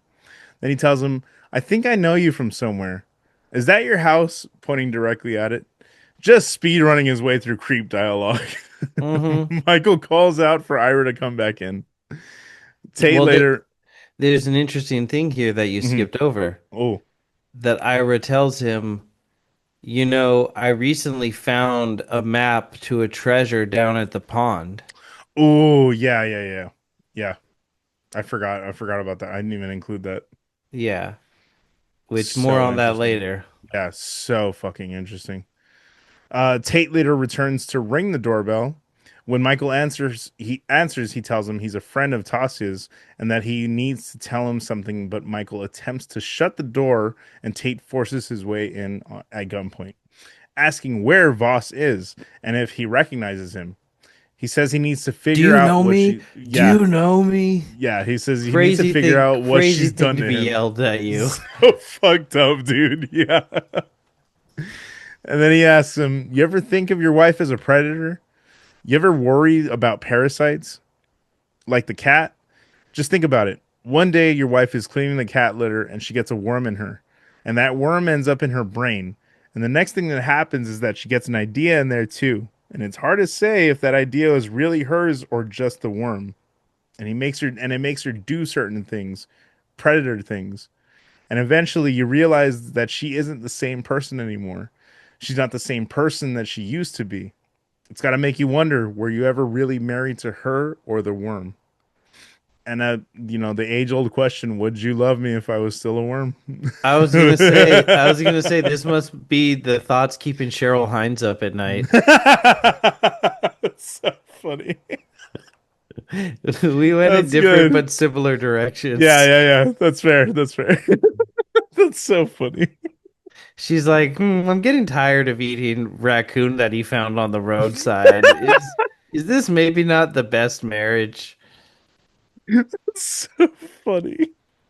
I'll never So, forget my brother telling me about that. Like, that's normal in some places. I was like, it's not. It's no, it's brother, my brother in Christ. it's simply not. So he screams out, "Are you seeing this, you fucking bitch? I'll do it." Voss appears in the room wearing the same clothes as Tate and tells him that she's been looking for him, that she wanted to talk. He asks her what she's done to him, and she responds with, "Done to you? You're the one in control." He tells her he hasn't been in control of himself lately. She tells him to remember where Ava is, but he denies that that was him. He tells her to Yeah. fix this or he'll do it, and she tells him, "Go ahead, do it." But he's only holding you back. This is what you've always wanted. Hmm. I was gonna say something, but I'll wait a minute. Oh, so it's more of a complete like Fair, fair. thought. So Michael attempts to break free and manages to get the gun out of Tate's hand. But as he's about to shoot, Tate grabs a butcher knife and chops off a couple digits before brutalizing him on the floor like the rest of the victims. He Hmm. sits against the counter and says, "Pull me out," and puts the gun in his mouth, but still can't fire. And suddenly, a knife pierces his neck and he fires at the assailant. Ira stands in the hallway with a knife in his hand and a bullet wound in his stomach. He doesn't say a word. We then see Voss scream as she empties the clip into her own child. He falls to the floor and Tate collapses nearby. Last one through the face. Yeah, dude, fuck yeah, it's fucking violent, man. The Yeah, screaming while annihilating your child. it is Is this what fucking it was insane. like when Chris Jericho did it? It's fucked up. Yeah, I got really dark with It's that one. fucked I almost feel bad. up. I almost feel bad. But you know what I don't feel Almost. bad saying is that was Vince McMahon's fault. Yeah, that's true. Yeah, Anyway, 100%. Fuck that motherfucker. Yeah, absolutely. absolutely, dude. So Iris says, "Pull me out." They bleed out in front of each other and eventually pulls together. The blood pulls together to form what looks like a heart. I would say more like a butterfly. Ooh, you got me with that one. That's good. Yeah, fair. Hmm. Oh shit. Fucking Jesus Christ. You just made me love this even more. That's crazy. I'm surprised you didn't read I it didn't that catch way. I got a heart. I just like thought I was like, yeah, but that makes oh god damn it, Chad. That's so good. Got me Yeah, fucked up. I thought it was really interesting of Oh. because it shows it like goes back and it shows who did what murders. And Mm-hmm. so Mm-hmm. he killed both of them. Yeah. He killed Eddie Ava and John, Mm-hmm. and Mm-hmm. um God, Tasia Yeah. killed her family and Rita. Yeah. Yeah. She Yeah. killed Yeah. Rita Literally, to protect the company. yeah, and he did that in retaliation to what she did to ruin his life. So, Yeah, and yeah. she killed her own family, like that was her, not Just him. because, yeah, exactly. Just because she needed him out the way, man. Yeah, It's and fucking rough, man. yeah, and then the reveal that so that's what the because people online were like, so what? They like implanted this kid when he was born just in case this had to be happen Yeah. had to happen, Yeah. and I was like, no, he went to the pond and they abducted him. Girder Mmm. left a treasure map to the pond at his Fuck house and he me. found That's it. crazy. I didn't even consider that. That's He, fucked up, yeah, dude. they did the math and realized he was coming for her family. So then they went and they implanted Ira, and Good God. I think it just ended up being a happy coincidence for Girder of like, oh, this is great. Like now Yeah, yeah, her yeah, yeah. family can die Now she can completely strip herself of that old life. because as soon as she implanted Ira, Ira's dead. As soon as she did Hmm. that, Yeah, like yeah, exactly. they can't Yeah. just leave these people alive. They have to kill them. Fuck, dude, that's crazy. Wow. So I have one more thing of notes. I could finish this up and we'll finish it. Yeah, yeah. So the technicians removed the helmet from Girder to reveal that it was her piloting Ira's body. We jump to the post-game debrief, and Voss is talking about the objects in front of her at the table. Whew, you know, we scored more points Exactly. and they scored Exactly. less points. And if I could have done one thing more better, I would have scored more points. Fucking true. It's literally what that's like. So she's looking at it. She's like, "This is my grandfather's pipe. He died. He died before I was born. He gave it to my dad. Gave it to me." She grabs the butterfly and says, "This is also mine. I killed and mounted it when I was a little girl." Full stop. Girder says, "Good." The camera holds on her face and then slowly zooms in on the butterfly, and that's Brandon Cronenberg's Possessor. Yeah, she no longer has any No humanity, any guilt. guilt, anything holding her back. And Girder like waits for her to talk more, and she Yeah, just she waits. doesn't. That beat when she just holds that for a second, I was just like, "Oh, that's so good, dude." It goes to show how important she is to Girder. That Girder went back in because at the beginning she's telling her like She can't do it. I just can't do it anymore Mm-hmm. because it takes such a toll on me and like I Yep. don't know like I might not come back if I do If it she goes, again. yeah, yeah, But she like I think it really just is like these two women are in love and obviously Girder's like very manipulative and evil and toxic, yeah, but I yeah. think she really did love her enough to like risk that. But she also just saw this as like the perfect opportunity. We can just kill them Yep. and then you don't have to Two worry birds and about all it anymore. that. And the way she screamed when killing Ira, Mm-hmm. like she's wanted her child dead for a long In a time, while, yeah. but she still held enough humanity to like feel remorse for those feelings. Yeah, yeah, exactly. And then completely surrendered to that once I feel like she had the excuse once he took over. You know what I mean? Like it's almost like again, the subconscious thing is like No, I'm sorry, go ahead. no, I'm just saying like the subconscious thing is just really what I assume to be the case here for most of the movie is that she's take because again, like they said they supplied her with a gun. She chooses the brutal route every single time. So she just needs that excuse to be piloting someone else's body to say like to have that plausible deniability, I guess, in the background. Yeah, of like it's not me, it's what's like best for the situation. Mm-hmm. Um, but yeah, I do think it's ultimately just about like how capitalism and work like strips you of your individuality Oh and who yeah. you are, and I think it does have a little layer of like not on the motif, that's more like the thematic like motif level, Yeah. but I think on like a human interaction between the characters these two women are in love, and she's like just angry that she's trying to hold on to her former life, For and it sure. involves this man, and Yeah, yeah, yeah, yeah. she's just like, no, but we're together now. Yeah, and Like, you're completely right, and you are correct about like the scenes of them being more intimate than anything, because with Michael and stuff, they don't feel as warm, they don't feel connected, they feel disjointed at some point, you know? hmm Very interesting. Yeah, yeah, yeah. This movie's gay as hell. I love it. I yeah, love it it's so much. God, the just the family annihilation is just so crazy, and how they Yeah, her and Tate use each other as excuses exactly. of just like you said, the plausible deniability of like, well, I didn't kill John and Ava, you were Hmm. making me do those things, and she Exactly. revealed she was like, that wasn't me, That wasn't me. you did Yep. that. Yep, Because exactly. she had a very tenuous control over him the whole time. So it was more like, unlike her other victims, where she just like completely piloted, she Hmm. was more like influencing him. But these things were Yes. there. Yes. Yeah, yeah, exactly. Literally he was already the match, she was just the fire, you know what I mean? Yeah. Like or I she was the gasoline, I guess, in that equation. I thought this was interesting. Oh, please. So Yeah, the please. original scene with Voss having sex in Colin's body Hmm. was going to show Voss having a penis, but he edited the script because he was like, "That's crazy. Like a lot of people are going to be uncomfortable filming a scene like that. So like, Hmm. I'm not going to put people in a position where they have to like tell me Yeah, yeah, yeah. that they don't feel comfortable with that."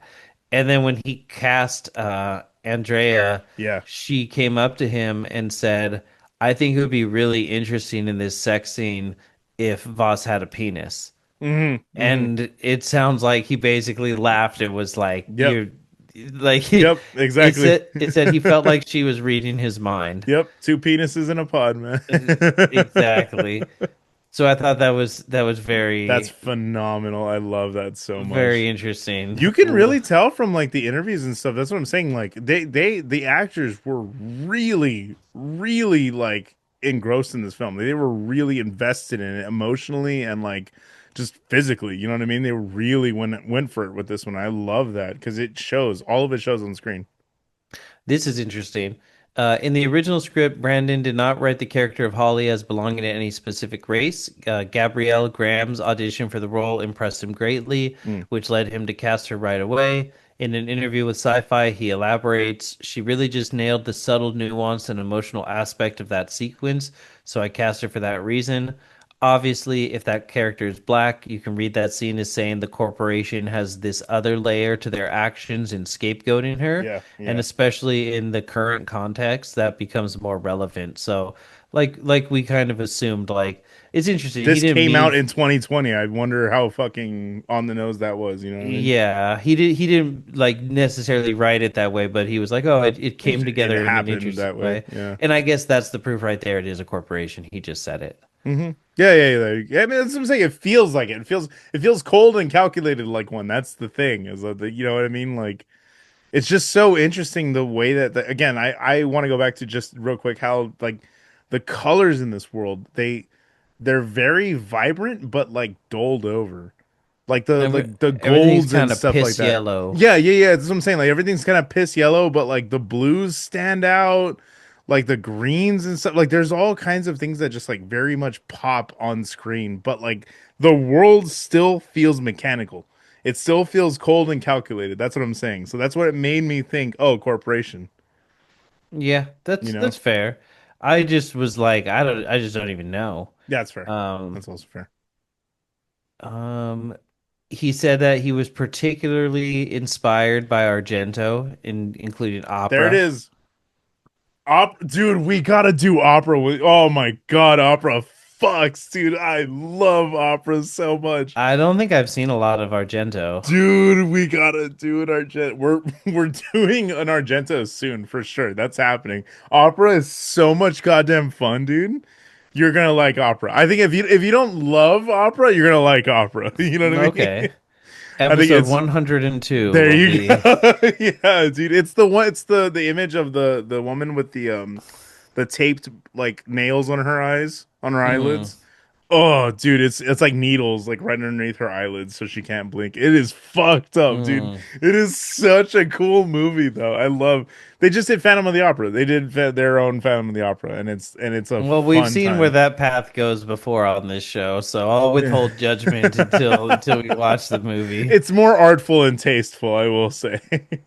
Then Phantom of the Birds of Phantom of the Paradise. Birds of Paradise. So Um, funny. this is really interesting. There are two complete versions of the script for Possessor. He wrote Hmm. two complete different movies that he called Possessor, and he said there's a possibility of a second movie down the line. Interesting. So not necessarily he would Like just a use the other script, but that the ideas present in the other script would maybe be reworked into something oh, that's cool. that fit better Dude, with I like what he's fucking already made. I cannot fucking wait for whatever he's got next. I don't even know. I went to like look that up too. But yeah, I mean, the dude knows how to fucking like do it, man. Like the dude knows that Infinity Pool is another one that I really want to cover on here one day. Yeah, I'm That definitely movie's down. it's I will say not as strong as this one. Not bad, not bad by any means. Not bad by any means at all. It's not it's just like of the movies that he's done already, this one just happens to be my favorite. Of the three. Of the three, yes, he Of done the three. antiviral, Possessor, and Infinity Pool, and I saw Infinity Pool in theaters, and that shit ripped, dude. Again, visual eye candy. That's all he does. It's so good, but I the definitely writing is not lacking either. I definitely want to see the other two now. Yeah, I hear really really good things about antiviral, and I haven't seen it yet, so I'm really excited to check that out. But yeah, should we get to the rating? Um I think we are just about there. I thought this was kind of interesting.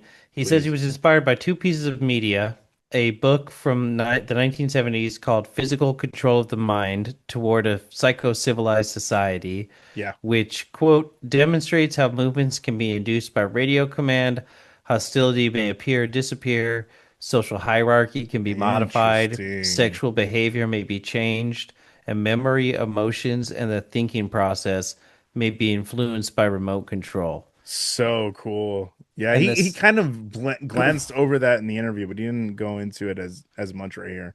and then the second is a short film, I think by his dad, called "Please Speak Continuously and Describe Your Experiences as They Come to You." I love that. It's a name of an emo song. Yeah, that's very Midwest. New Modest Mouse album came out today. It's pretty good. Oh, really? That's Yeah, so I funny. listened to it today while I was skating. That's I gotta check Um, that out. oh no, Oh so yeah, this this so this looks it's crazy. It's yeah, it's a 10 minutes Brandon long. Cronenberg Yeah, one it's Brandon Cronenberg, yeah. and Kareem. Oh my dude, we gotta watch this. Well, Hey now man, I'm we do have a segment for quickies on this show. Well, not quickies, but the Le Petit Morts, I think we call them. so yeah, all three of his movies are with Kareem. I just Oh, did yeah, it a quick makes check. sense. Makes Yeah, sense. never They let him know go. absolutely you love that man for all he's worth. You treat him right, give him a little kiss on the forehead before bed. So funny. But yeah, let's do ratings. Hell yeah. So just for the audience, we rate out of 6 on this show. Um and I will let you go first. Um, Yeah, I'm not even gonna dance around it, man. It's a 6 out of 6. Oh yeah. Yeah. It's a really great film on like literally every level imaginable. Hmm. This is the rare one that I watched without Amanda, and I'm looking forward to watching it again with her. Man, she's gonna love this one. It's a very fascinating film for a lot of fucking reasons. Yeah, yeah, endlessly fascinating. So 6 out of 6. Yeah, I mean, shit. Same for me, man. Firm 6 out of 6, like 7 out of 6 of at this point. Like this shit is, it is one of my favorite films I think ever, just because of how much I am predisposed to love body horrors in general, and again, Cronenberg being the granddaddy of it is like we've covered Videodrome on this podcast. Go back and listen to Videodrome. I heard also that is a really good companion piece to this movie, and I very much agree with that statement. Very, very much like both movies explore like machines and like the loss of self and like being kind of lost into a capitalistic nature of things, you know, in our society currently. Yeah. Yeah, it's very very fascinating. I love how, yeah, how he did that. But again, this is very much him continuing in like the same vein as his father, not doing the same shit that dad did though.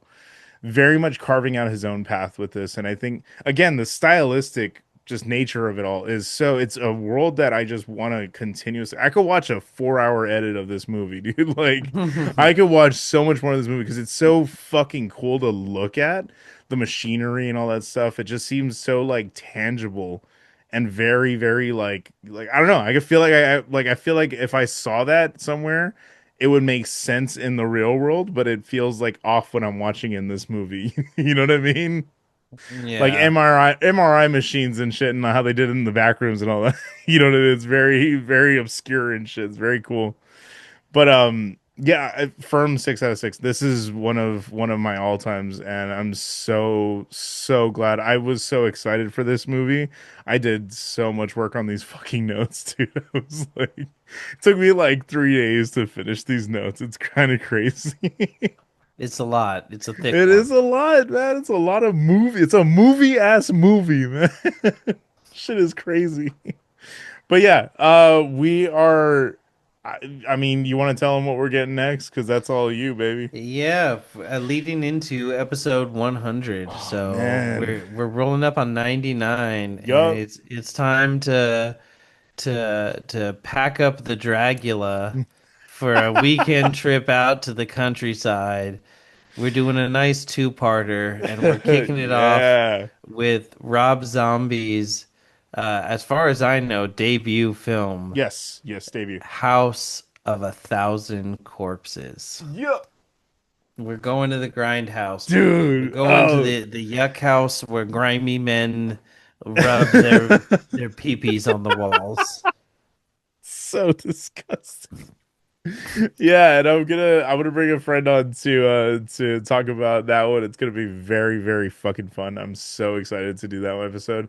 I am so excited for episode 100 though, man. We're ramping up, and I've been talking about it outside just to people, and I think they can guess, but let's not tell them. yeah, why not? You know what I mean? So I've been talking with them all outside, and everyone's super excited when I bring it up. Everyone's like, "Oh man, I fucking love those movies, man. I love them so much." So I cannot wait. This is again, we've just been having so much fucking fun on the podcast lately, and I mean, it never stopped being fun. It never wasn't fun. But we've been having so much more fun lately, and I'm so excited. And we've been getting more gay on this show, and I love it. Pretty soon we'll do a death drop. Oh, dude, I love it. Yeah, but we're gonna continue banging these out, man. We're gonna keep going for it, man, and we are going absolutely nowhere. My So excited for the next my ones. coworker who is a gay man who has a husband, Mm, he told me before like he's always very cautious because we're in sales. So like mm, if someone's a fucking bigot asshole, like they're obviously not going to want to buy from you. So you yeah, have to be like kind of like cautious with it. But yeah. he said he recently had a gay couple that he was working with, and they were like very, proud and just like not hiding it or anything. Hmm. And they like seemed like really great prospects. And he was like, "Oh, I was playing the gay card like I have never played the gay card in my life." I said, "This motherfucker came back from the printer voguing," and he started doing it at his desk, and it was That's great, dude. we were laughing so hard. That's He amazing, was like, dude. dude, fucking basically, I like death dropped into my seat, like, all right. So what do you queens want to do today? I was like, fuck yeah, dude. Like, Incredible, dude. I fucking love that, man. Well, yeah, we will continue to be gay on this show for you guys. I am fucking again, I always get like choked up whenever I talk about how long we've been doing this shit, man. And it's fucking crazy. 98 episodes already. 98 episodes over 4 fucking years, dude. it's 4 goddamn years. That's crazy, man. it's all coming together, and Oh, I just have to yeah. end this by saying how unfortunate it is that we point out how gay the show is going and then talk about being choked up and coming together. But life finds a way. Life finds a way. Life finds a way. All right, tell them where they can Love you, find buddy. us. Oh, I forgot we had to do other We stuff. have to do that, yeah. Housekeeping. Yeah. Yeah, we're on social media places. Yeah, You can yeah. find us on Instagram at The Devil's Work Pod. We're on TikTok at The Devil's Work Podcast, on Facebook at our full Christian name, The Devil's Work Podcast. Um, you can find us on Twitch at twitch.tv/sideshow, spell it right, PSY, Thank and you. twitch.tv/skeptikmo, SKEPTIKMO. You spell that right. That's right. Or don't, I don't care. I didn't. Um, you can also reach out to us via email at the devil's Yes. work podcast at gmail.com to let us know just how uncomfortable this is all making you. That's a you problem, baby. Exactly. Or Hell anything yeah. else. Things we Hell may have yeah. missed, things you like, movies you suggest we check out. We're Please. very open to recommendations. We're almost Yes. at 100 here, and I don't know about you, my friend, but sometimes I sit here going, "All right, what's another movie I know Nah, no, about?" man. I'm too fucking far gone, man. I got so much shit to talk about. We got a good amount on the spreadsheet like Oh built yeah. up, but then I try to add things, and I'm like, "Oh, there's gonna come a time." Oh yeah. No, I mean, I don't know. I think that, and then I look back at the movies, and I'm just like, fuck. There's entire like encyclopedia of shit that we have yet to cover. It's crazy. Yeah, there's So. a lot. But yeah, we again, we ain't going nowhere, man. We will be back for 99 and a lot more fun very soon. Thank you guys for listening. Please check us out everywhere. Like and subscribe if you're watching this on YouTube and you want to see more of our beautiful faces. We actually are going to be upgrading. We did already upgrade the equipment, but we will be getting hopefully a facelift very soon, and hopefully we'll be more in H or D for you guys. We have to upgrade more equipment. We've Yeah, upgraded exactly. some Yeah, equipment. exactly. We're not done Maybe, upgrading. maybe we'll have that in time for 100, I but I'm hoping so, but notoriously we both smoke a lot of weed, so allegedly, allegedly. sure.